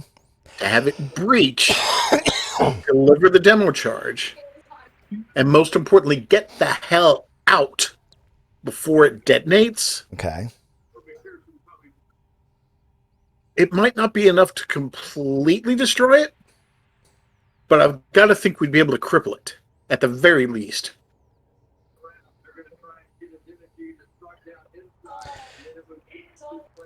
I will let all of you do a team huddle because I'm going to give you, as a GM, I'm going to give you a hint. Are you ready? Your plan is almost perfect. You're missing one detail. Damn it. And it would I can think of several details, but and it would be a detail involving the hammerhead and something you guys have already done on the Wandering Glider. that's not making any sense. But there's two things I was worried about. Consider it to be combative foreshadowing. Okay. So now so Ari has concerns, and you guys team huddle and see if you can figure out the one part of the strategy that'll lock it down. I don't know what Second's talking about, but one thing I was worried about is with the bombard trying to lay shots, no matter how carefully we position the hammerhead, it's possible for it to get hit. No, it's not. If the hammerhead is attacking from the other side of the great whale, it's literally behind an object 10 times its size. And there's no chance it could actually accidentally get blown through. I mean, there's a chance it could accidentally get blown through just being in the flotilla, and the captain decides he wants to fire a grand bombard. Right. So sure, it could happen, but mathematically, it would be incredibly small. Okay. And I think we can actually plan to avoid that. Yeah. At least to a degree. Ari, absolutely it would minimize be, the chances of that. to put it in the terms that only Yumi and Morden are going to get. It would be like me accidentally hitting you while you're sneaking up on Shane White while I'm fighting him from the other side. You're behind something 5 times your size. The accidental shot is really unlikely. That isn't going to dodge. Yeah, that is not about to dodge. Yes. Something 5 times your size and too big and dumb to dodge. I apologize for comparing an undead whale to Shane White, but there you go. Would that be a white whale? Go away. And we've done on the dragon. The other concern, honestly, has nothing to do with the strategy itself. more to do with the fact that it is exactly the opposite of the way this flotilla was set up, which was as a competitive one. You're putting together a coalition operation, and that involves making all those captains agree to either agree to like share the winning or agree that they don't care how that part of it works out unless we're just under the table trying to make an arrangement with each one of them or something like that. But you got to put into consideration in your plan. We'd have to call a GAM to present the plan. And Definitely. see, yeah. Can I make a suggestion on that, Mom? Thank God for Archibald. That mom was directed. That was an Ari. That was a Seth mom, not an any other mom. Okay, sure. Well, I mean, the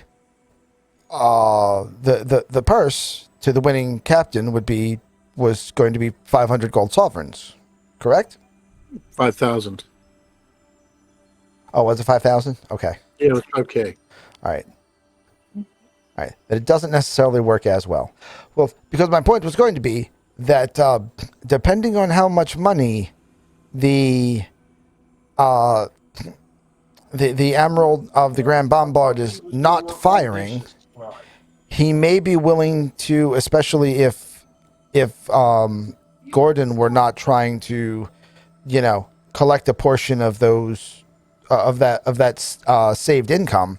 That puts a lot of money that can be used to diffuse the pot for the other captains.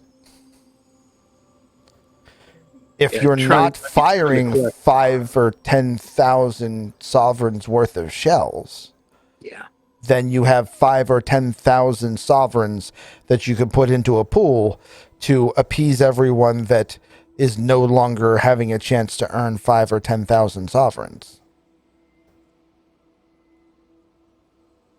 Something to do with the hammer hat. Something to do. What am I forgetting? Oh, wait, no. Okay. It would have to be a gift demo team to deliver the charge. I remember the captain of the Hammerhead saying that specifically. Well, what he said specifically was he doesn't have any charges on his ship, which is why he was suggesting. Right. Yeah. Okay. He also said it's something we've done. Damn it. Have we done something? What have I forgotten? Nope, that's... You haven't had that many adventures, people. What have we done? So think about your fights. What have you done in your fights? Okay, all right. Here's where we have a little recap of season 1, where they show those little scenes from each episode. Oh, we just turned this episode into the clip show. We did. This episode has that was the show. So, what was our first adventure? That was the Western one, right? We didn't do anything on the ship for that. Correct. Except put pigs in it. And you have no pigs in the ship, so that's obviously not the clip. I don't think that's what he's talking about, because there's no pigs involved. Unless they were exploding pigs. Which I don't think is what he was getting at. No. In the second one, we went and visited the ghost ship. But we didn't fight from a little boat thing. So yeah, this is a little boat thing, so unless it involves the little boat thing. With the combat that we had against the smaller things. Smaller things that came after us from the whale. Does it have anything to do with that whole open deck scenario?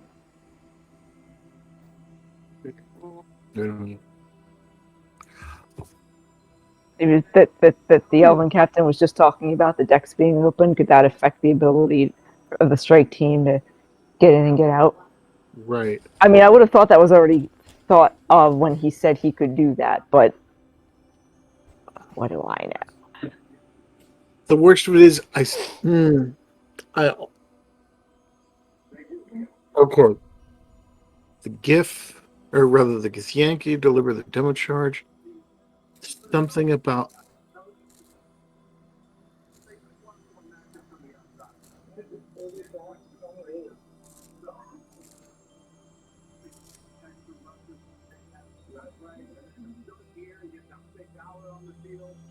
Absolutely no clue what he's talking about. I got nothing. I got nothing on nothing. Like nothing jelly on nothing red toast.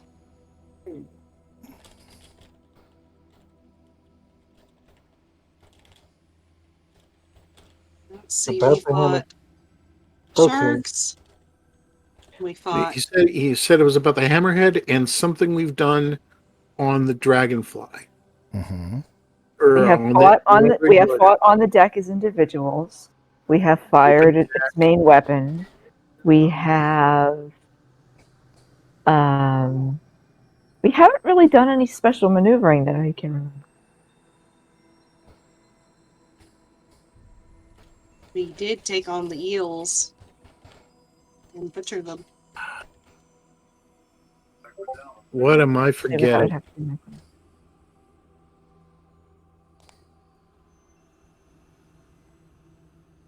Okay, first one was multiple small targets. Fired. We Multiple had to small go targets. and And they were brought to us, and we wait. Which was the first targets? first targets were Sharks. no, the eels were effective with the second target. The first one was undead. Sharks. Zombie sharks. Holy water. Yes. Is that what that finger's about? The holy water. Githyanki breaching party. Some of the vials of holy water. Holy water bomb. Because How there do you are make the whole two. river into a bomb? Increase the magnitude on the demo charge.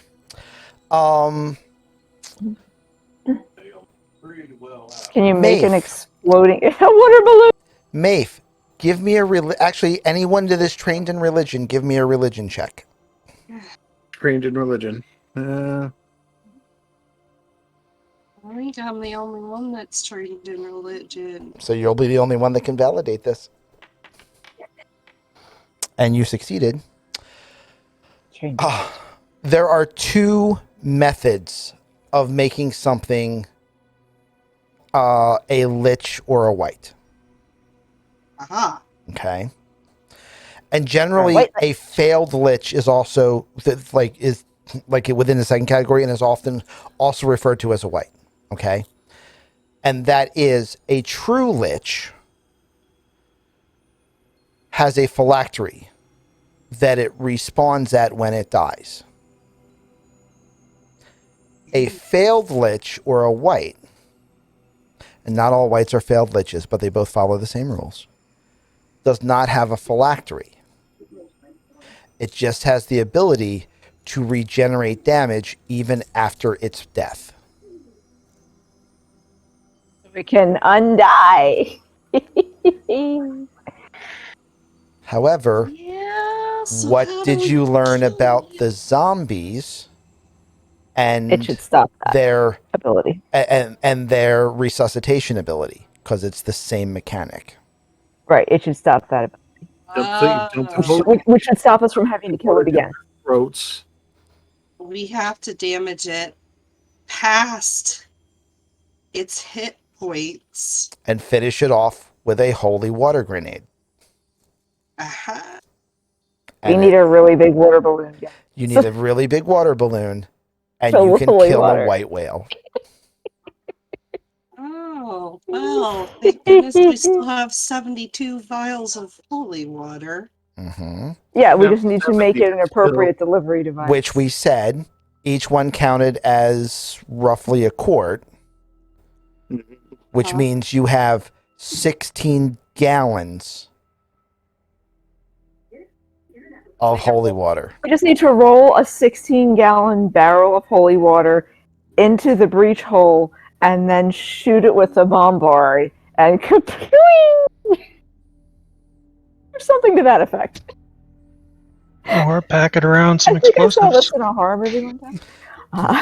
Pack it around That's not some a game comment. explosives, or Yeah. use the, and this is the captain speaking because she's Elven, so I'll let her give you this one. Or use the boarding team to put the device inside the whale and use the pinpoint accuracy of a star moth's weapon systems to crack the barrel inside the whale. Ooh, So what I you're like saying that is we idea. should bombard it with the bombard first, and then do this other thing. Bombard it with the To finish bombard it until it off. stops moving. Ram Right. it to keep it from still moving.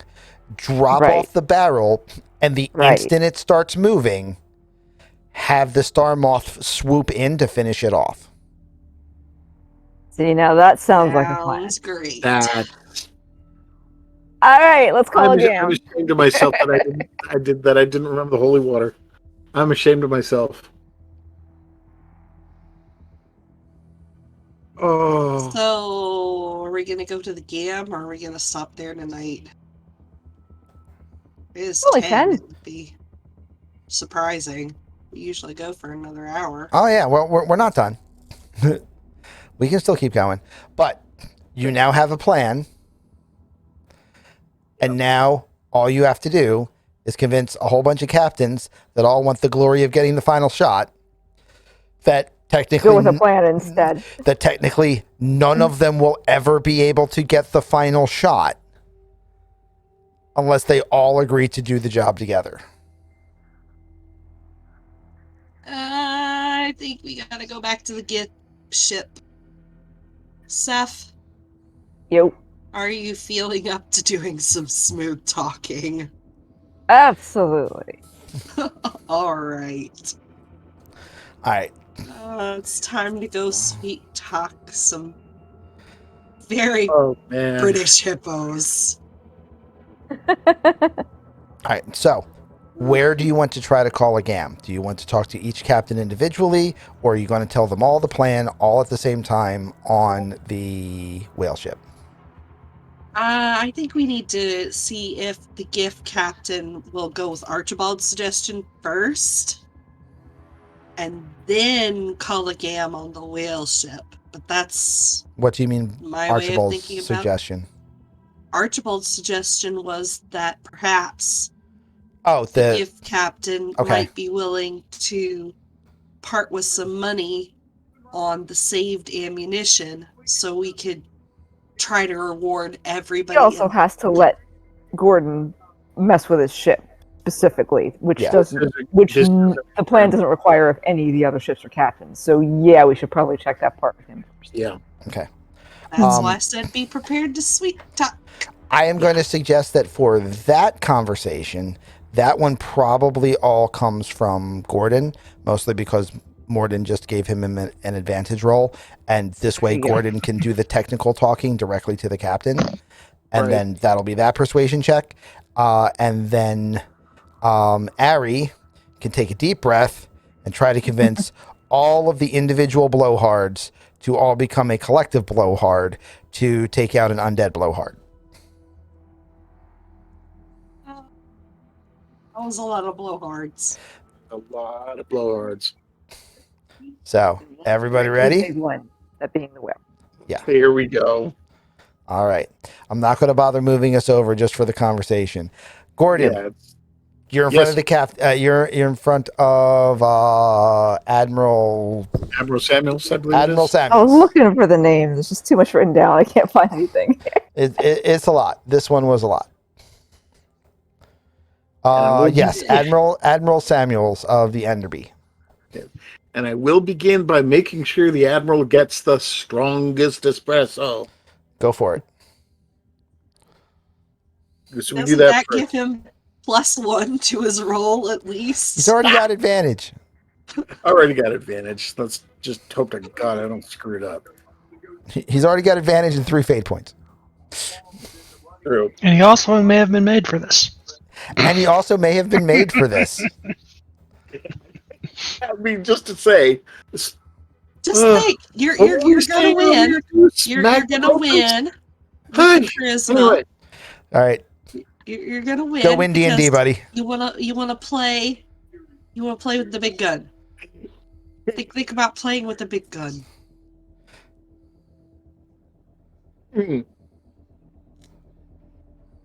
Admiral, Mm-hmm. Yes, sir. I believe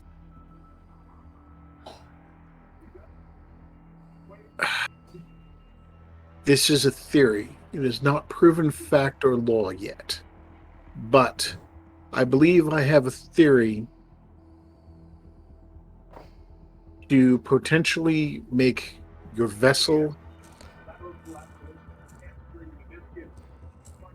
not necessarily infinitely, but order of magnitudes more efficient, deadly, and cost-effective with regards to, and he just looks at the open breach, the main weapon.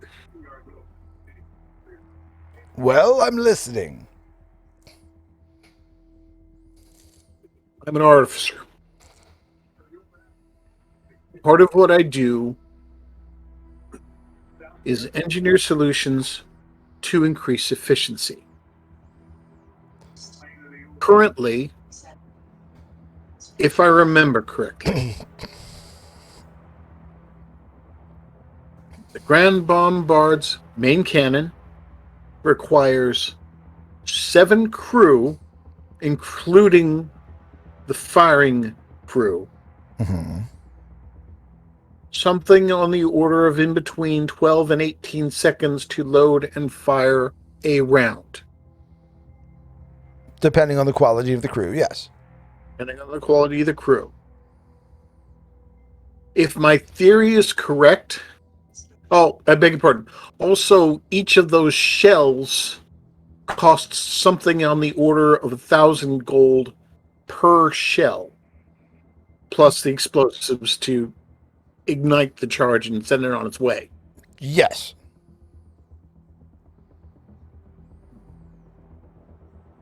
Currently, you have 17 rounds aboard because I know you fired 1. Correct. If my theory is correct, although it would take... The preparations should take something in between 24 and 36 hours.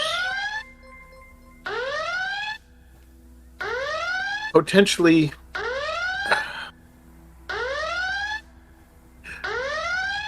actually, Admiral, are you the one in charge of firing the main weapon? Do you actually, for lack of a better way of putting it, Thank you for the ignite the raid. charge itself, push the button?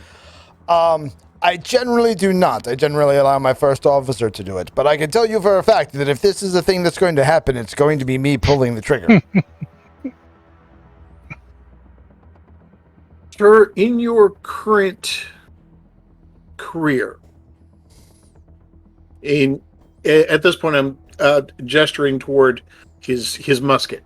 Mm-hmm. How many times can you fire that musket in 6 seconds?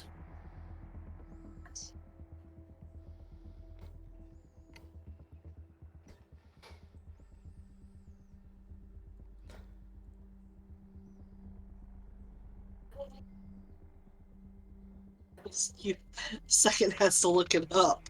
I was checking to see how much I could try to do something real quick. Random raid. Nice, thank you. I host a show that's an immersive, ongoing story that's told through art, live music, and my video game. Well, I don't think we have your video game, but we definitely have something approaching art. And definitely, we do a lot of... we have several different D&D campaigns that we have going on right now, and all of them are ongoing campaign stories. So I appreciate you being here. As it turns out, the Admiral Samuels continues. As it turns out, the weapon that I have here is in fact made for me by an artificer. So this should give you a pretty good test. So he brings up the repeating bolt gun that he has. Right. And he goes, Doof, doof, doof, doof, doof. So, in effect, in 6 seconds, you can fire a 5-round burst. Yes. Okay. Again, this is a matter of scale. I may not be able to guarantee... No, correction. I cannot guarantee. This is an experiment. But, if I'm correct, imagine being able to fire a 5-round burst on the main cannon of your ship without having to use a single shell.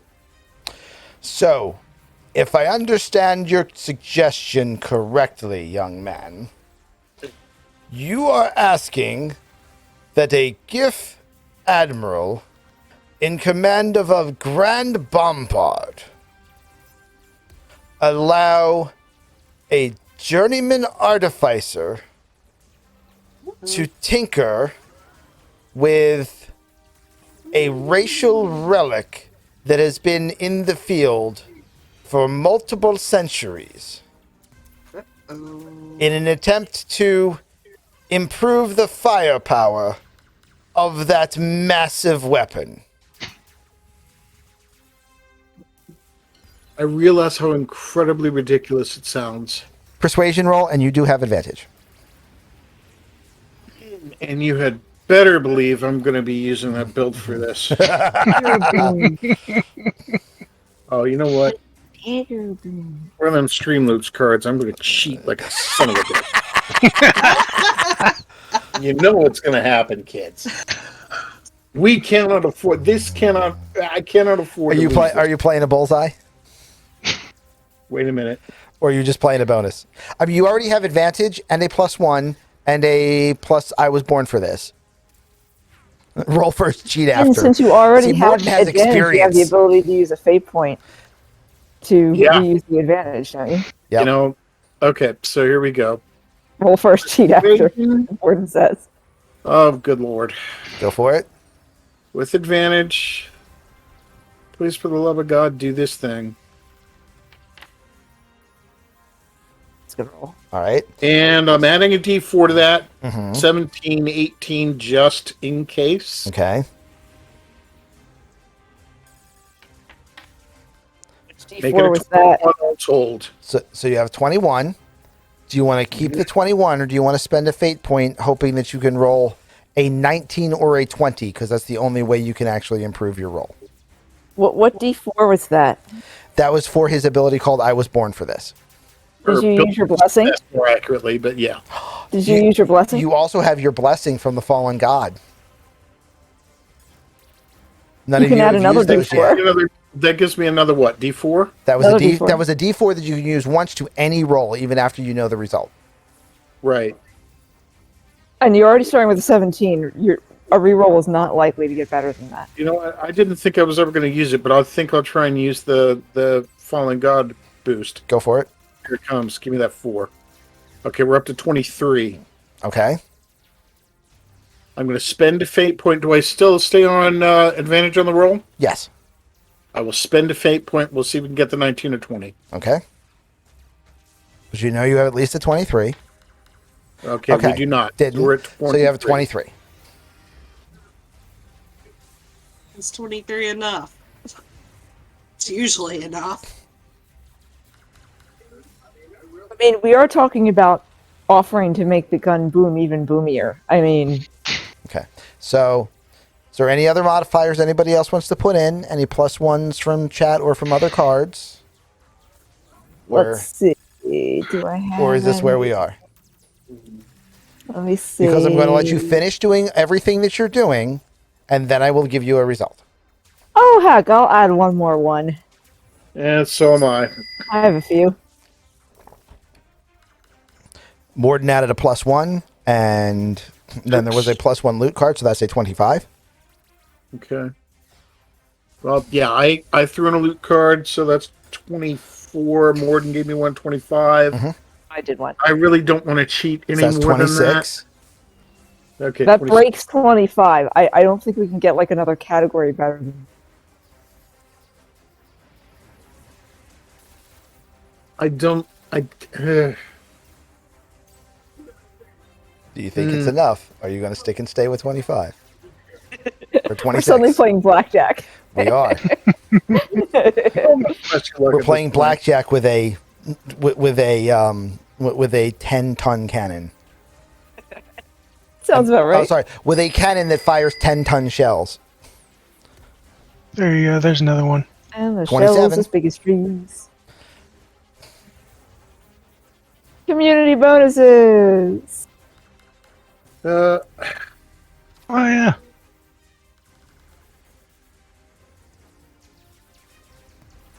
There's another card. 28. 28. Plus ones from everywhere. I've got tons of chat points too. Yeah, but that has a longer cooldown. Oh, Yeah. it does. Oh, okay. Yeah. So we can't all add those. Got it. Yeah. No, you'd have to throw money at the problem at that point. Yeah, That's too many buttons for me tonight. I mean, I've got one more plus one. God, do I really want to do this? You're at a 28.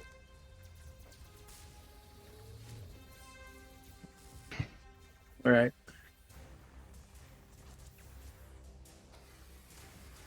There's 29. 29. Anybody got something to make it an even 30? Just sounds like a fun number. I have a feeling. I'm down. I'm now tapped. The problem is I have two bullseye cards if I absolutely need to, but There's a 30. There's a 30. There it is. So you have hit a persuasion roll of a 30. There we go. If that doesn't do it, it wasn't getting done anyway. yeah. I mean, at this point, it's just Okay. yeah. So- I haven't spent anything on mine. So to rewind. So, young man, you're telling me that an admiral of a GIF Grand Bombard should allow a journeyman artificer to tinker with one of our race's greatest religious artifacts.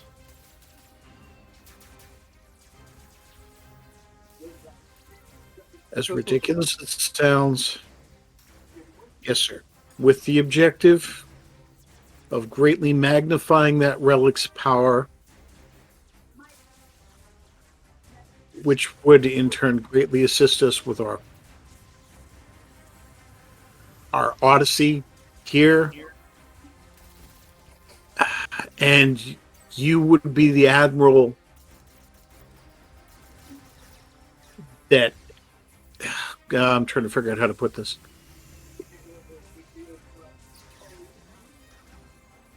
What's the equivalent of sainthood in your with your Sainthood people? is fine. Yeah. Potentially that's a sainthood for yourself because you're the one that just you pushed a button and the heavens rained down at your command. He raises his hand.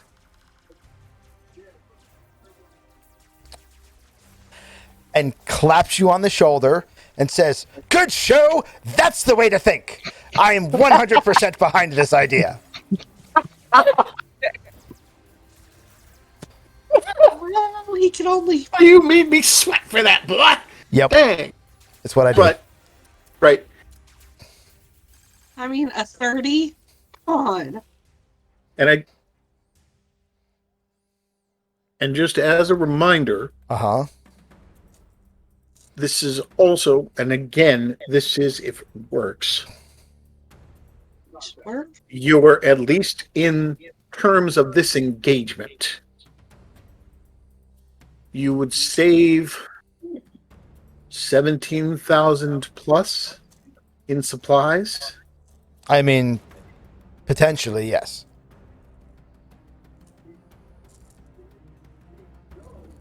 If it works the way I think it should, you won't have to expend another shell.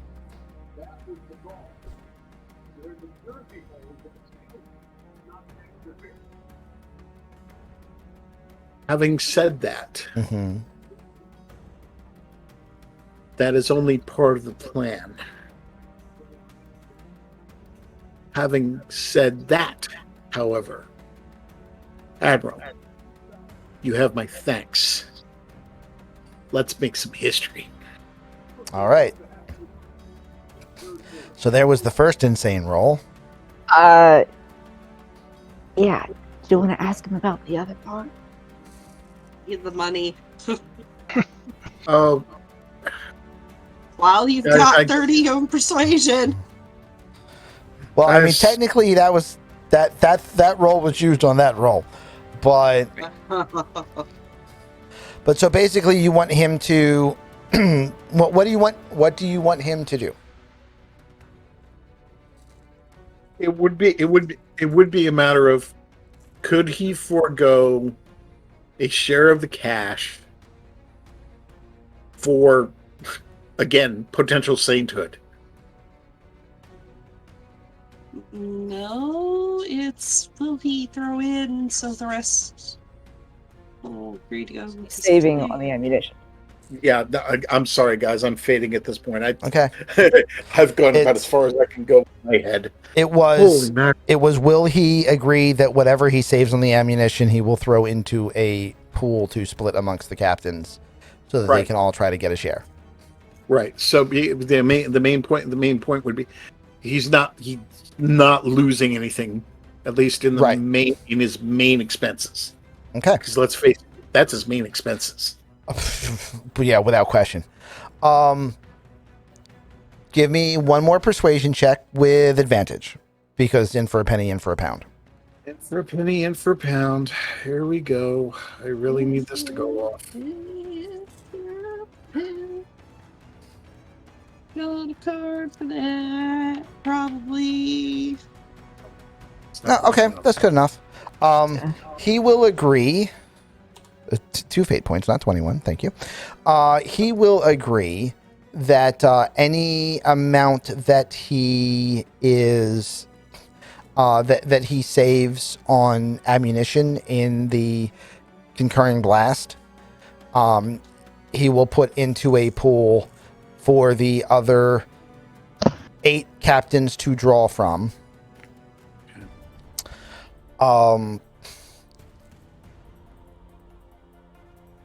And will himself concede that since his crew will obviously not be firing the finishing shot, by his honor, he and his crew will not take a share of whatever the pool is, because his oath was that the final shot will be paid. He is agreeing that he will not take the final shot. Therefore, he is agreeing by his oath that he will not be paid.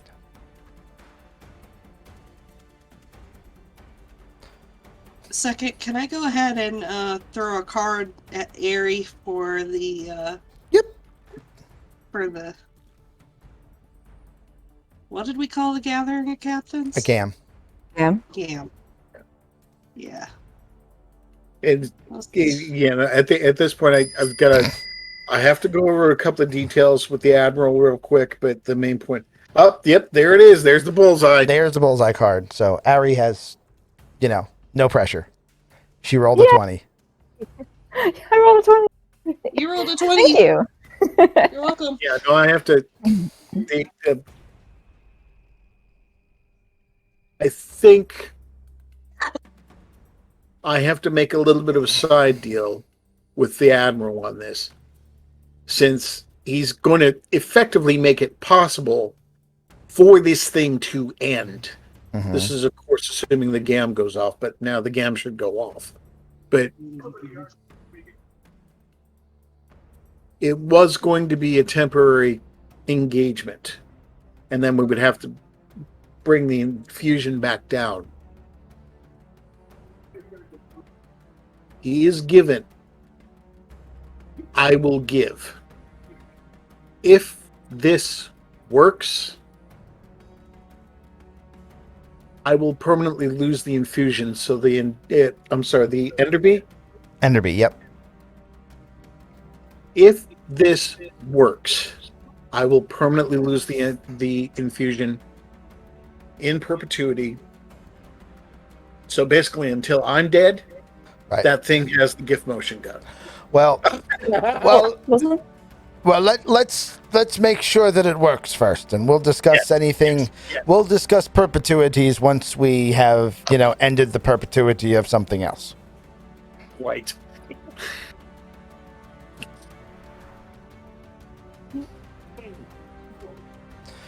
Thank you, Ed. And now Bacon gets to build his magnum opus. His magnum boompus.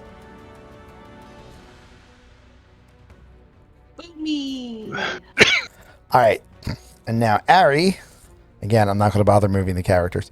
Ari has to try to convince the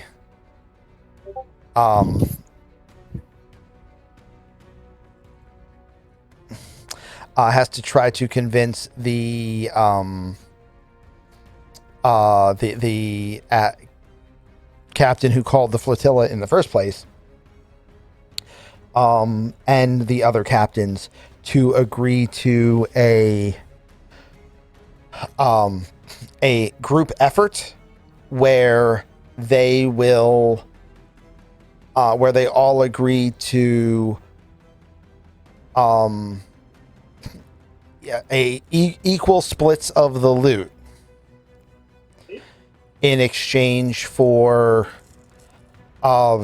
these small ships acting as interdiction, the Enderby blowing massive holes in the thing, the Hammerhead ramming it, and the First King It's the last detonating shot. the charge inside the belly of the beast.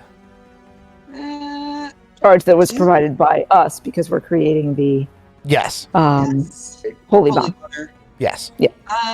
Do we have an 18-gallon barrel? I'm sure someone has a 20-gallon Somebody barrel. does. It's Somebody a very does. common size. It's fine. It's Okay. We can Worst somebody in a case- flotilla will. Yeah, It's worst case, fine. a whole bunch of pickles get dumped out on the floor. It's not the worst problem. Come on. Somebody from another no, we campaign would be very happy. We dump about the soup. Space pickle! Space. Someone from another campaign would be very happy about that. Not naming names. That's better than the floor smelling of vinegar for a month. Yep. Okay. So, All right. Ari, what's your plan? So we have a GAM. We get everybody at the table. We have a game. We have everyone at the table. I stand up looking very impressive, whatever that looks like, because Okay. I'm a jelly. And I So look like here's what's going to happen. You're going Yes. to do some fast talking. Yes. Yes. There is a very strong likelihood you will need to make more than one roll. Okay. During this fast talking. Okay. You have a pocket 20. Right. You have 2 fate points.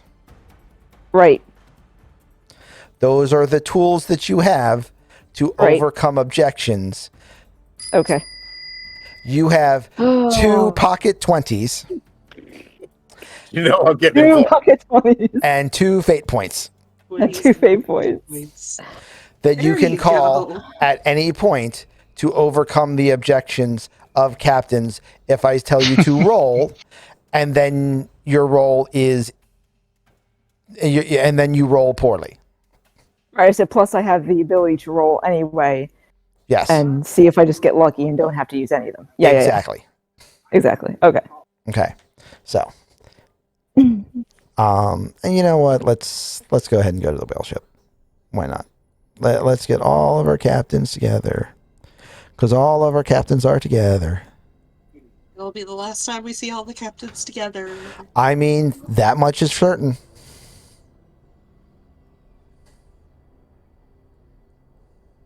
Okay. Yay. All the little peoples. And the grand ballroom of the whale ship. Yup. Snowball.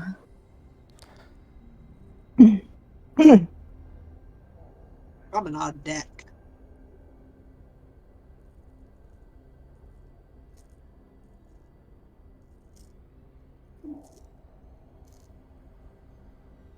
Dang it, we were talking about pickles. Now I want pickles. Finish that for dessert when this is all over. I don't All right. think we've got any in the house. All right.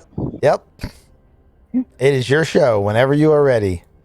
All right. Your job is going to be, now, I am going to mark all the captains that are already on board with the idea. Okay? Okay. Because, I can't see the screen too well, unfortunately. I'm having screen issues. all right, well, then I will try Just to so make, you know. I will make the Okay, marks I think I can see them. bigger. I think I can see them. Okay? Okay. Okay. So if you see a mark entirely on someone like that, Okay. and it points up, that means that they do not have to Okay. be convinced. Okay, that is in a section of my screen I can see. I just Okay. cannot see my entire screen, so I have to make sure it stays.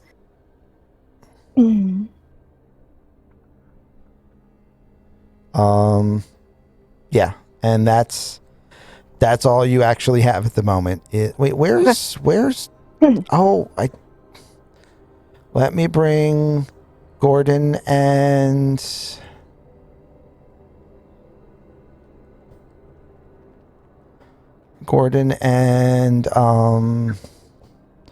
Reggie, because they weren't actually here last time the meeting happened. So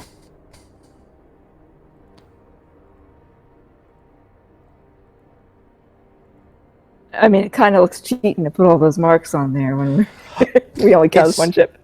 but it's just showing you how many more marks you have to do without further confusing you. 1, 2, 3, 4, 5, 6, 7, 8. Okay. I'm not saying that you're 1/3 of the way there. I'm saying you have 8 to Right. go. Right. Let's see how much my brain's got left. Right, Bacon? Let's go. I mean, I can. He fried his egg. Yeah, I can assist with technical details, but selling the whole thing. Well, It's mostly the dice anyway. I'm just going to try to make a good check. technical Fair. details.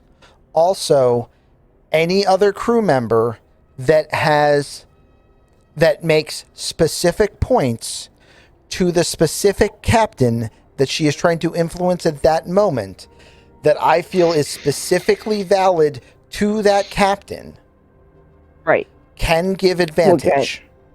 Okay. Because that's an assist.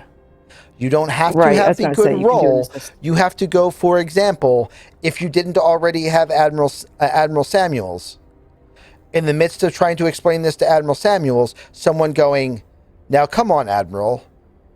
Don't you want to be the only GIF in history to fire more than 2 blasts from a grand bombard within the space of a single minute?" That's an example of how to get advantage on that roll. Okay? All right, everybody ready for this? Yep. Let's begin. My esteemed commanders of this most gallant flotilla, Oh, you're good. I have come to you today with a proposition. We have been fighting the surrounding forces of this creature for some time. And so we have seen in some small way what we're up against, and we know it is only going to get more difficult. We came here under... Here's where I pull out my notes. We came here under Captain Corstill's proposition that the ship that fires the kill shot will be awarded the prize. This is an extremely large target, and it is an undead target, and I'm sure that my friend Mayfair will attest that undead targets can be very difficult to kill entirely. As a matter of fact, the person that gets the kill shot may not get the last shot. Am I correct in giving to understand that it is possible that even after the last shot is taken, it might have the ability to regenerate. That is correct. However, So, go ahead. holy water could. The problem is this target is so large.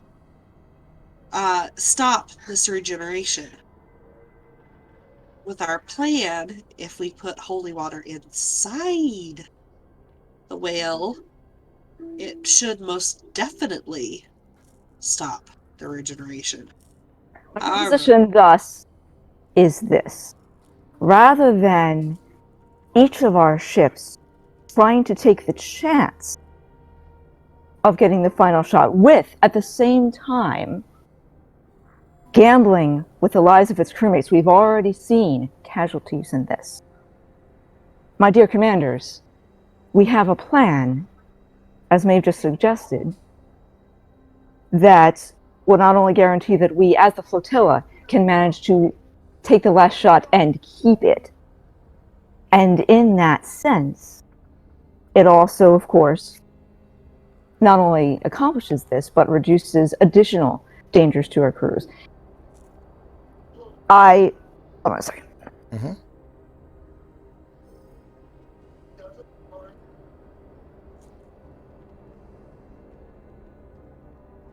The proposition is that we create a plan, and in fact, we already have one in mind, that will allow us not only to take that final shot, but to keep it and actually eliminate this threat and this terror from space. And in exchange for us all agreeing to this plan, we all agree that because it requires all of our cooperative efforts, that we all take the credit for the kill shot. Allow me to elaborate on this plan. We already have interdictors that know very well how to do their jobs. They've already proven it. They will continue to do their job. This is essential because interference from these smaller creatures surrounding the Wight could sabotage parts or all of this plan in the end. So they will keep doing their very important job. The Grand Bombard, the Enderby, is going to be outfitted with special capabilities that will enhance its firepower. Admiral Samuel has already agreed to his participation in this part of the plan.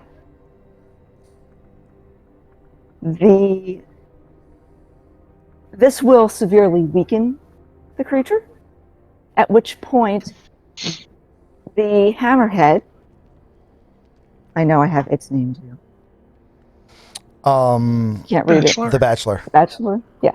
At this point, our Hammerhead, the Bachelor, should be able to breach a hole in the side of the creature that has already been significantly weakened, allowing our flotilla to deliver the kill shot, which will be a holy bomb. I'm sure there were GM, I'm sure there were a couple more little details that I totally missed.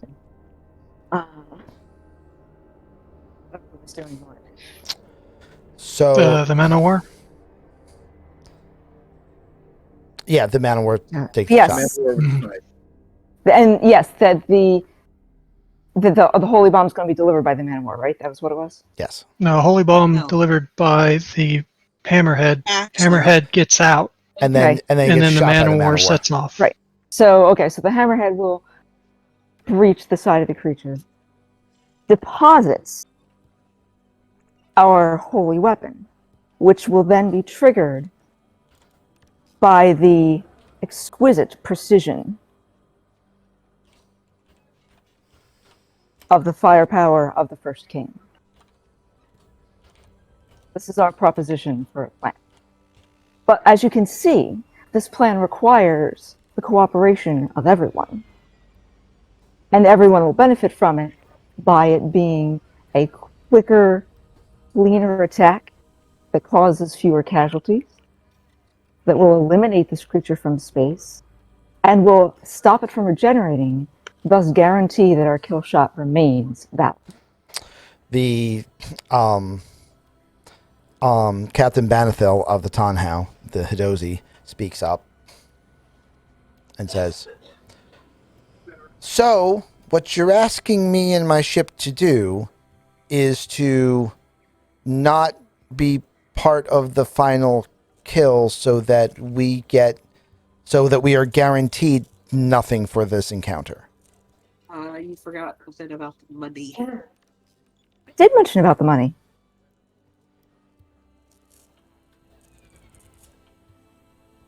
I can't go back and replay the footage right now. The Admiral has graciously decided to give the money that the ammunition would have cost him to a pot that every captain, save himself, will receive part of once the whale is dead. Yes, he has chosen not to take his share of the reward Okay. in this case. But I did. I swear to God, GM, I already mentioned that. You mentioned that you mentioned that there would be a pool amongst the people that were involved. You didn't necessarily mention that everyone would be involved, which was his concern. However, his concern has been addressed, and you have advantage because you were assisted by a team member. Okay. So please roll a. I guess I just didn't realize how unclear. I know exactly what each individual captain is looking to hear. Okay. So I'm listening for very specific verbiage that will affect each captain. Okay. That's the best way for me to handle this. So okay. So I'm not saying you did anything. I cannot get to my character card. Okay. Why not? Because part of my screen's covered. Okay. Well then with a glitch. No. Who would you like to roll for you? You can roll. Can you get to the die roller or the chat on the bottom? If not, your character card. Let me try something else for a second. Because I can also tell you what the modifier would be. Because it would be a D20 and then just add 4. So if you can even get to rolling D20 or rolling advantage, you can just do that. Hold on. Let me try that. I have something else I can try. Hold on. Okay. Take a moment. Okay. Yes, I can get to it. Okay. I can't see what I roll at the same time I can roll it, but I can get to it. That's okay. I'm sure everyone will let you know. Okay. All right. Yes. So, to reiterate to the Hidozi captain, we talked about the bombard, and that the proposal specifically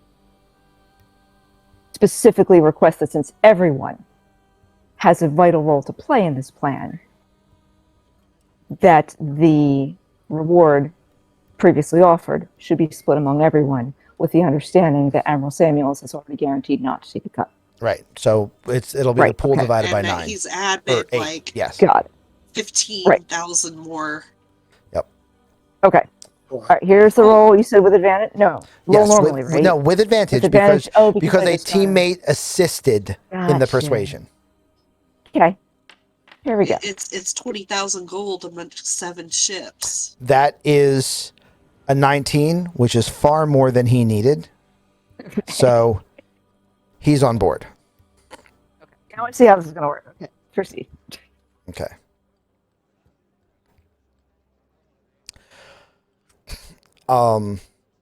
Arla speaks up and says,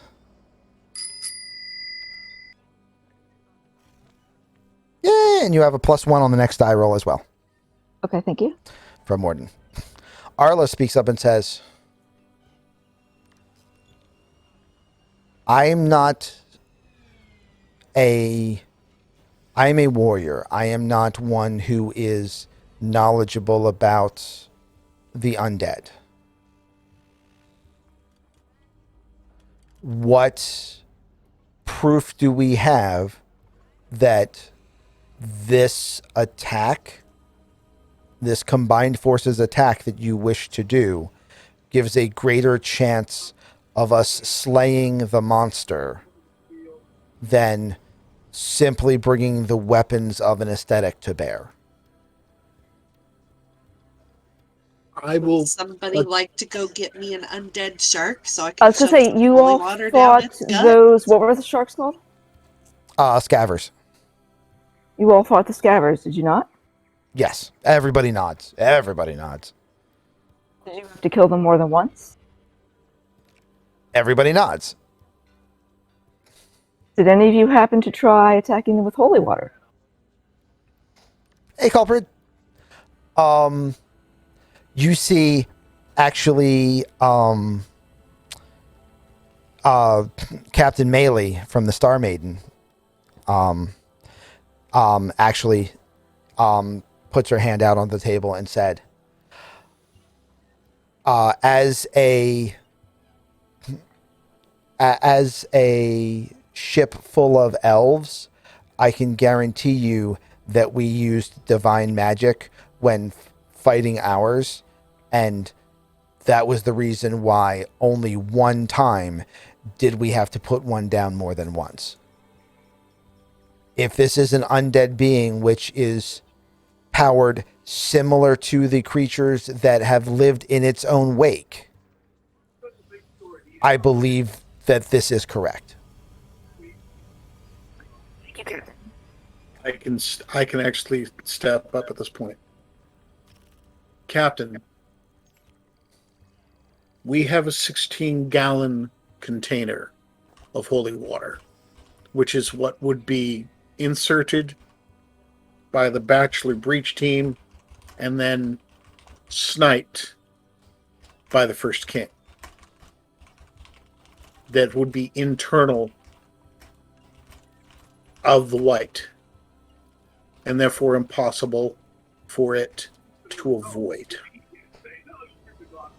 That is, in fact, the point of that part of the plan, is to make sure that the holy water bomb, when it goes off, Yes. is inside the creature. And Okay. we, too, used holy means when fighting the scavers. And so, yes, we have validation from multiple crews that at least this creature's attending beasts are affected by that. So it is reasonable to believe that that will assist in this case as well. Give me a roll with advantage and a +1.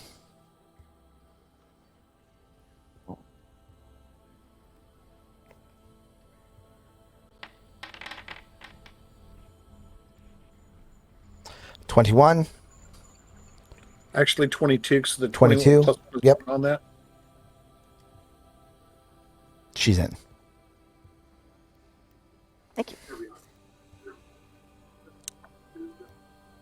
Okay. Look around the table at anyone who still looks uncertain.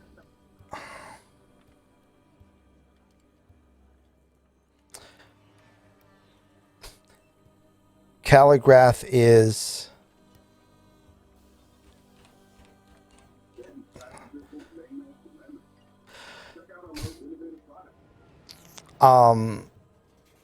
Calligraph says,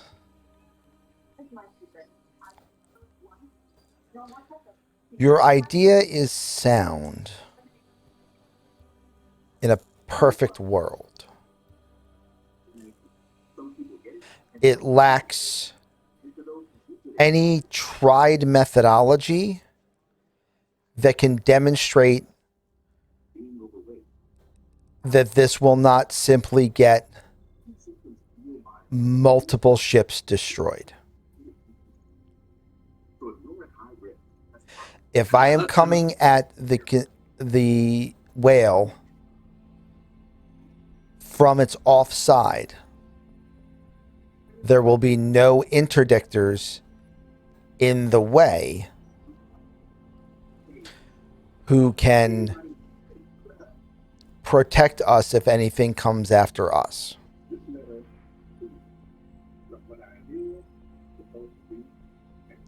We will be the only thing on that entire side of the whale. We will be cut off from the entirety of the flotilla. If it rolls on us, there won't be time to maneuver. Am I misunderstanding something about how interdictors work? I thought that was covered in the whole part about them being interdictors. Well, go through that and reassure him. Okay, like I'm just wondering if there was something that I, as a player, was misunderstanding about what I've been told. A valid concern, Captain Kim. That is why I said that the interdictors are an integral part of this plan and just as necessary as anyone else, even though they will not be delivering shots directly to Tofua'a Uaiti themselves. They will be the ones in charge of making sure the other ships involved with specific tasks are protected from the rest of the creatures' flotilla. So will there be an interdictor assigned to do the offside maneuver with us in case something attacks from that side? That's not a bad idea. All right. Does anybody feel that they are most qualified for that responsibility? Roll, and you also have advantage on this one because an advantage card was played. And the advantage that I'm going to say that was played is Miley says, I have a scorpion ship. My task, I think, will be for us to grip the tail of the whale so that it cannot use it to strike a vessel as the vessel tries to pass behind it. The advantage is I got someone to volunteer to help. Great. That works. Do it. You That could is, use one of your nat 20s if you need to. Do you want to try and hold with a 15 or do you want to take a 20? Which would in fact be a 24. I will go ahead and take the 20 on this because it might actually get me 2 agrees in the process. Okay.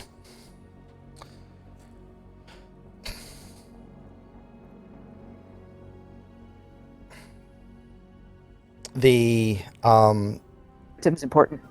Captain Citrethi says,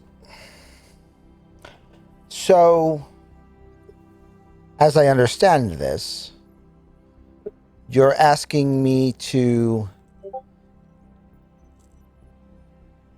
give us bacon. I have a reason. Okay. But yeah, I have a plan. Citrethi says, so you're asking us to give up a shot at making 5,000 gold in exchange for my ship being guaranteed to be needed to make the killing blow, but also in being guaranteed to make the killing blow that I feel we probably would have made anyway, which would have net us 5,000 gold. We now will receive a smaller and indefinite sum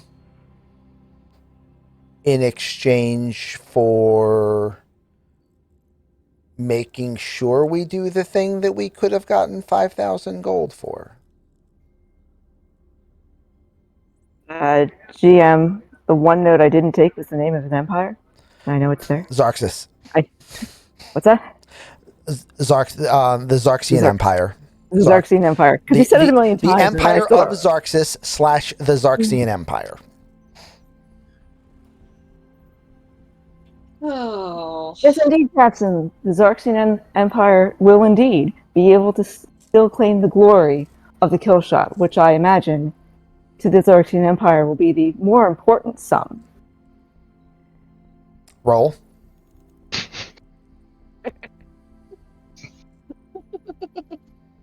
gotta play right into their preferences. This is normal? Yes.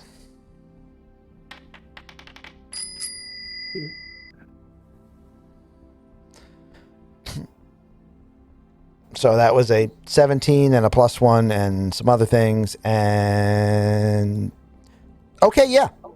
I'm pretty confident And with Morton that and I line just of both did the reasoning math for to him. 20. It's like, yeah, so, okay, yeah, so we'll say that our empire killed the whale. Yeah, okay. We'll take that press release. I figured that was good enough for him, yeah. I'm like, I feel pretty solid about my argument there. Left.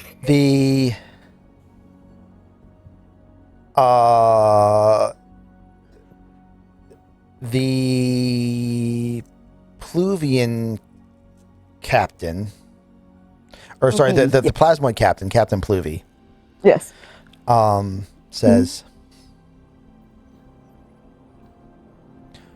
so my ship won't have to engage the whale directly. We just have to try to deal with the smaller things, hopefully no larger than the ones we have already faced. Exactly. You get to focus on the smaller targets. You don't have to worry about taking the shots from the big target because other people are going to be dealing with it. You get to do what you're best at.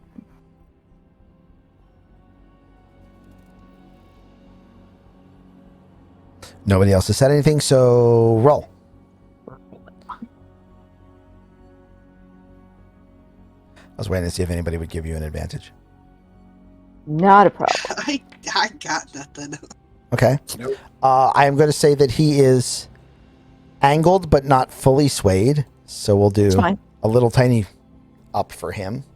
That's fine. I mean, to be fair, he doesn't need to be swayed. He's not a capital ship. Right.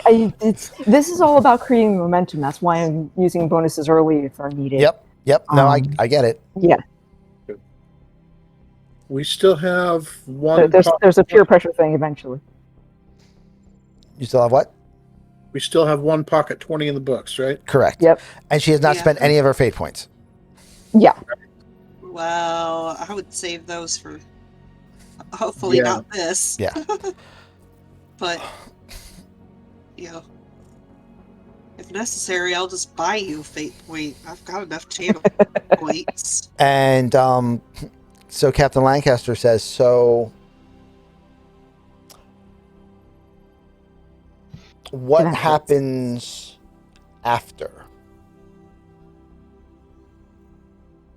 Okay, I would shoot her a knowing look if I had eyes, because Okay. I'm pretty sure I know exactly what she means by that. Okay. And now that I think about it, she's someone I probably should have taken aside first, because we both have already discussed this. Okay.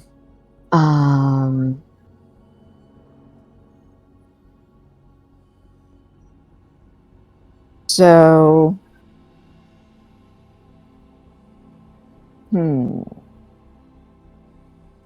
I will nod. I will nod towards Captain Lancaster in acknowledgement that I think I know what she's talking about.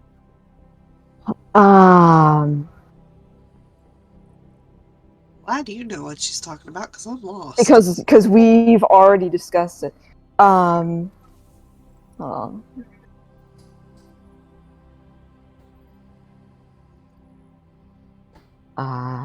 Indeed, Captain Lancaster. Would you like to breach? You have already started to breach the subject. Do you wish to discuss it further with in front of the GAM right now, or with Captain Corstal? This is playing with, Right. like I said, the fact that I know that she knows that I know what she's talking about.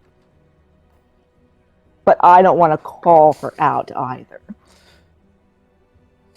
She says, not only will I add the Rachel's armaments in support on this, but I will also, to dissuade our elven friend's concerns. I will also forego a share myself in exchange for full salvage rights for the whale. Oh, right.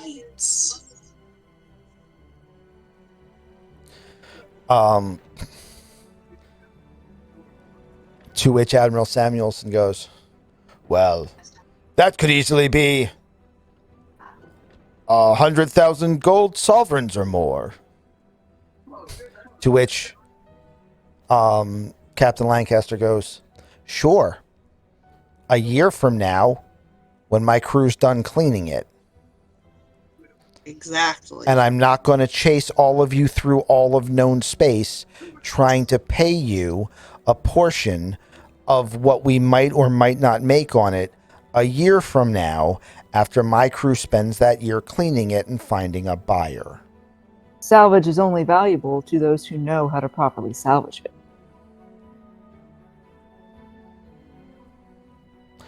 Can the other captains agree to that? Give me another persuasion check. I'm not going to say you have advantage because I honestly don't know who I'm having you try to persuade at the moment. Oh, who I'm trying to persuade? Yeah. Yeah. This is more of a table roll. Yeah. Whoa! She rolled the wrong die. And we lost Gary. Handle the Yay! salvage? I think she's back. Now she just needs to turn her camera on so that we can get somebody else back. Everybody back in place. Coming. There we go. You rolled I so hard didn't- you disconnected no. your phone. It wasn't on my phone, but okay. Cool. Okay. So, Rose also gave you a +1 on that, and Morden has Okay. calculated that your total is a 21. So, whoever you needed to convince is convinced, and that means that that Captain Lancaster and the Rachel are on board. Right. We got See, I'm so glad we had that conversation before. That's 2 more holdouts. Literally- This is why I did all the networking bits. in the literally beginning. all of the conversations you had with all of the captains are what's leading to are this now point. coming into play. See this? See this? This is all carefully planned from the beginning. All right. 2.5 to go. And that leaves. Well, Captain Corstel's going to be last anyway, right? Because it's her Yes. flotilla. Basically, if the So- flotilla agrees, Corstal will agree. Right, so I'm not really. Because she counting wants her the whale per dead. se. Yeah. And So that what's is. the Arabian dancer That's lady? that's Captain Melee. That's Captain Melee, who had already suggested that her ship had a specific strategic thing they could offer. Right, holding the tail. Right.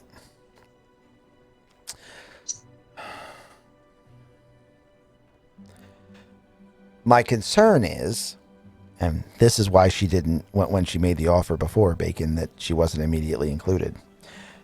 My concern is, while I agree that I have offered to put my ship in a precarious position, I am putting my ship and crew at a precarious position. I have a Scorpion ship, and Scorpion ships are known to be able to hold Kandori tails and keep them from whipping.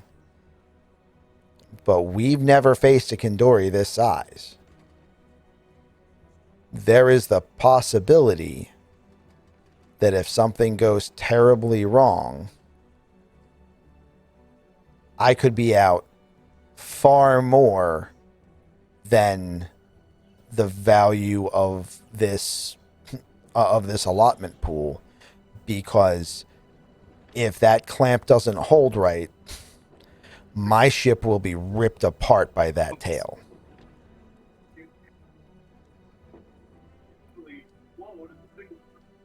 concern, Captain?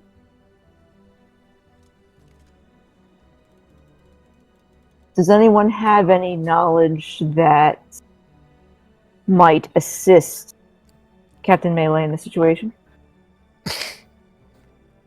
Uh, This is where the flotilla as a whole, with all of its combined knowledge, might be able to enhance this plan even further.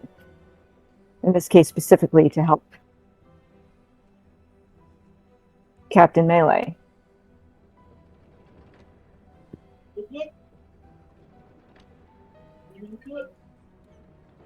I mean, we toured all the ships, right? Mm-hmm. I mean, really, nobody wants to brag. This is out of the game. Nobody wants to brag their superior. I'm waiting to Tactical see if a knowledge. player Comes up with something with specific. something useful. Okay. I know what I would suggest if I was there. I have 3 things I could suggest right. if I was there. I'm waiting to see if the party comes up with at least one of them. I'm sorry, the only thing I can think is either you trust your equipment and your ship, or you don't. Well, it's an unknown variable. The size of this particular tandoori That is is true. unprecedented. As a matter of fact, really, this entire fight is unprecedented for me, I think. I think I'll get back to trying to put some of this in game at this point. Admittedly, this entire fight has a rather unprecedented scale, I think, for most of us in this. So there certainly are some unknowns. But if anyone can think of anything to scale or equivalency that might assist. You have performed a similar operation before on a smaller scale, is that what you're saying? I haven't Captain? specifically, but I know how the I haven't on a Kandori. But you know how it's done. I have Okay. on other vessels, but never on a Kandori. I know how the maneuver is done. I would say that I am familiar with the practice, but not practiced and familiar. She is a bard. She's going to use she's going to use tricky words. No, that's fine. Am I understanding the strategy correctly that it should be immobilized at this point? That we would be doing this part? It should at least be or, weakened. Or at least be weakened. Yeah, because there we go. Because the bombard's going to fire first. Right. If it's weakened, will that also weaken its ability to do a thrashing maneuver? I mean, how well can you keep up with a, right. with a grenade going? Okay. How well can you keep up after a 44 Magnum goes off in your spleen? Right. So one thing I will offer, Captain, is that the intention is for you and the Hammerhead to move into position after the bombard has significantly weakened it. Therefore, its tail whip shouldn't be as powerful as it normally would, and I would suspect at that point would put it within the parameters of your ship's ability to contain it. Roll. But if anyone has any, okay. But if anybody has anything else, we'll wait a minute and see if anybody adds anything. If not, you have made a valid argument, so you get a roll. There we go. And by the way, that was one of my points. Excellent. I'm sorry, I didn't have anything valid to That's add. okay. That's fine. That's fine. It's right there, and I just right there at the tip of your brain. I was going to say, if it wasn't offering your services again, I'd suggest you taking a look at the clamping mechanisms. But I mean, to be fair, Bacon already used most of his head juice in trying to make a semi-automatic artillery did device. The first part of this, it's cool. Yeah, it's just. All right, go ahead and roll. He's given us something, All and right. I just cannot follow through for the life of me. That's fine. Well, that doesn't look very good. It's pretty small on my screen, but it looks like single digits. It was. But we're near the end, right? I still got another guarantee. You have another guarantee. Oh, I may as well burn it. You burn your 20? Okay. Yeah. So you burn your guarantee 20. And the argument that it should be not be as able to fight off the clamping mechanism due to being stunned, hopefully to a state of torpor by the bombard is sufficient. I mean, it sounded like a good argument in my head. Right?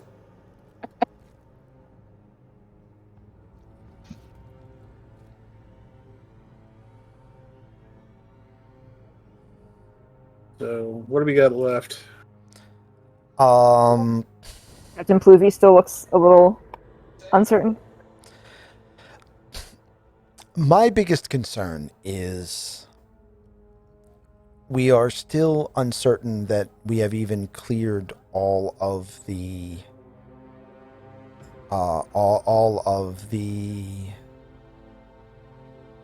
distaff around the whale enough to be able to even engage in such a maneuver.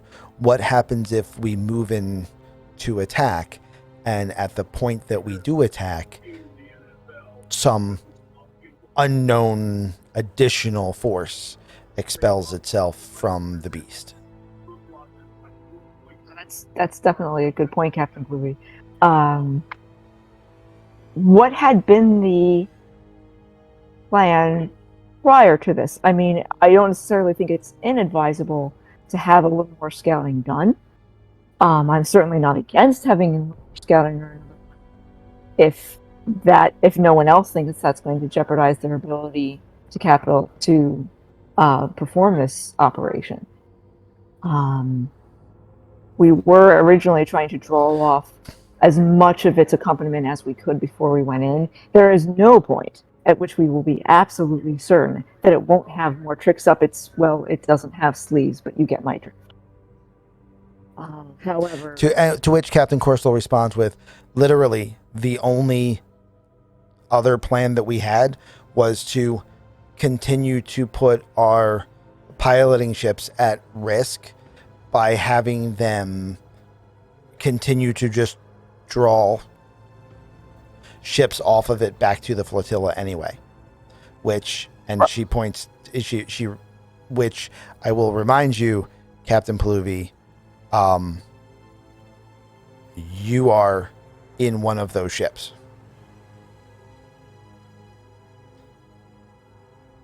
So you would be at the forefront of dealing what comes out of the thing next, whether we go in for the kill or whether we continue to wait. It's an excellent point. Do you want to give it a roll, or do you have anything else you want to try for? Have anything really to add to that? I mean, I was going to say that, certainly, in addition to agreeing to the plan, we have to agree on when to enact it. And as a flotilla, we were already going to decide if we... No! She fell out again. This is why she's not using camera, folks. Right. And why everything just went down. Ugh. Like my stream's not still up, the game's not still up. Okay, then I'm going to roll for you. So go ahead and roll for me, because I got nothing.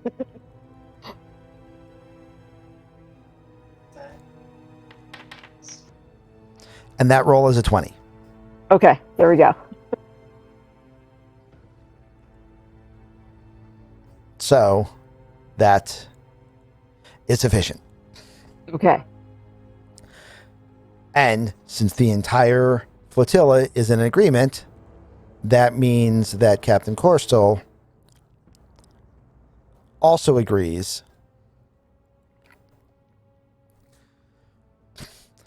to the arrangement. Hooray for Seth's silver tongue! Could not have pulled it off without you. This is literally why I was trying to get back in time for this tonight, guys.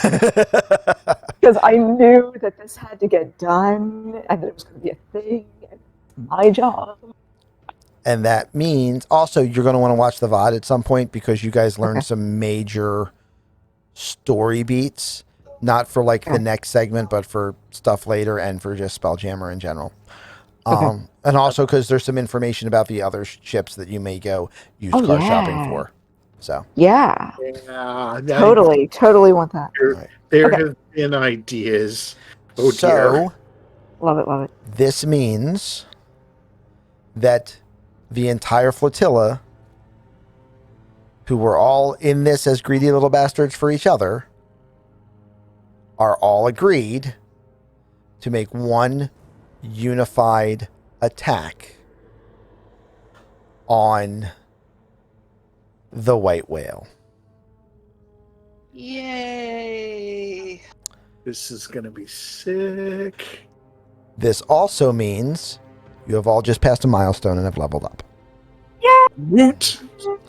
This Let's also make some history. means Does that that mean I get more hit points? yes. I need more hit points. This also means that we have hit the 4-hour mark and the show is done, and that means that next week we will legitimately start with Fight against the Wight Whale. a fight that may in fact take all 4 hours of the stream. Yes. Yep. So Horror fight, let's do it. bring drinks, bring snacks, hold on to your butts, because next week 4 heroes in a rickety boat try to save the world. Or at least get paid. Or at least get paid. So, I don't think It was really Captain just a would grand appreciate plan to you calling ensure her we boat got- rickety. I mean, It was a movie. yeah, it's a movie line, but also the boat is. So All this was really an elaborate plan to ensure we didn't get nothing. it's, and the con man of the group goes, and all this was an elaborate plan to make sure that we got paid no matter what. So, all right. So that's going to be it for tonight. Peanuts. If you're watching this on the YouTube, thank you very much for sticking through and watching this, even though there's right now 2 of me, and that's kind of creepy. If you're watching this on the I'm YouTube, sorry. please be a good werewolf, like and subscribe. You can't see Noctis, but that's probably for the best anyway. And Yeah, Oh. That's mean. Oh. if you have enjoyed not necessarily untrue. if you have enjoyed this and want to see, well, I would say more, but any of Ari, you can watch our Tuesday Light and Darkness campaign. If you want to see more of Bacon, you can watch our Saturday Drakenheim campaign. If you want more of Noctis, you can watch some of our Ravenloft campaign. And if you want more of Sadie, you just have to show up here more. So, because at the moment, that's the only one that she's in. So, thank you all very much. Like, subscribe, do all the things. We film D&D campaigns in the month of October, Tuesday, Thursday, Friday, Saturday, Sunday. And if you're watching this not in the month of October, Friday is an optional, but you are guaranteed Tuesday, Thursday, Saturday, Sunday. Make sure you stop by and see a game. This is our Sunday game, in case you're wondering, if you want more, Spelljammer action. So thank you very Sadie much. can ever stay healthy. Maybe she'll join in the October shenanigans. Yay! Thank you all very much. We will give you parts of a crazy wave, and we will see you all next time. Good night, y'all. Wait. Nice.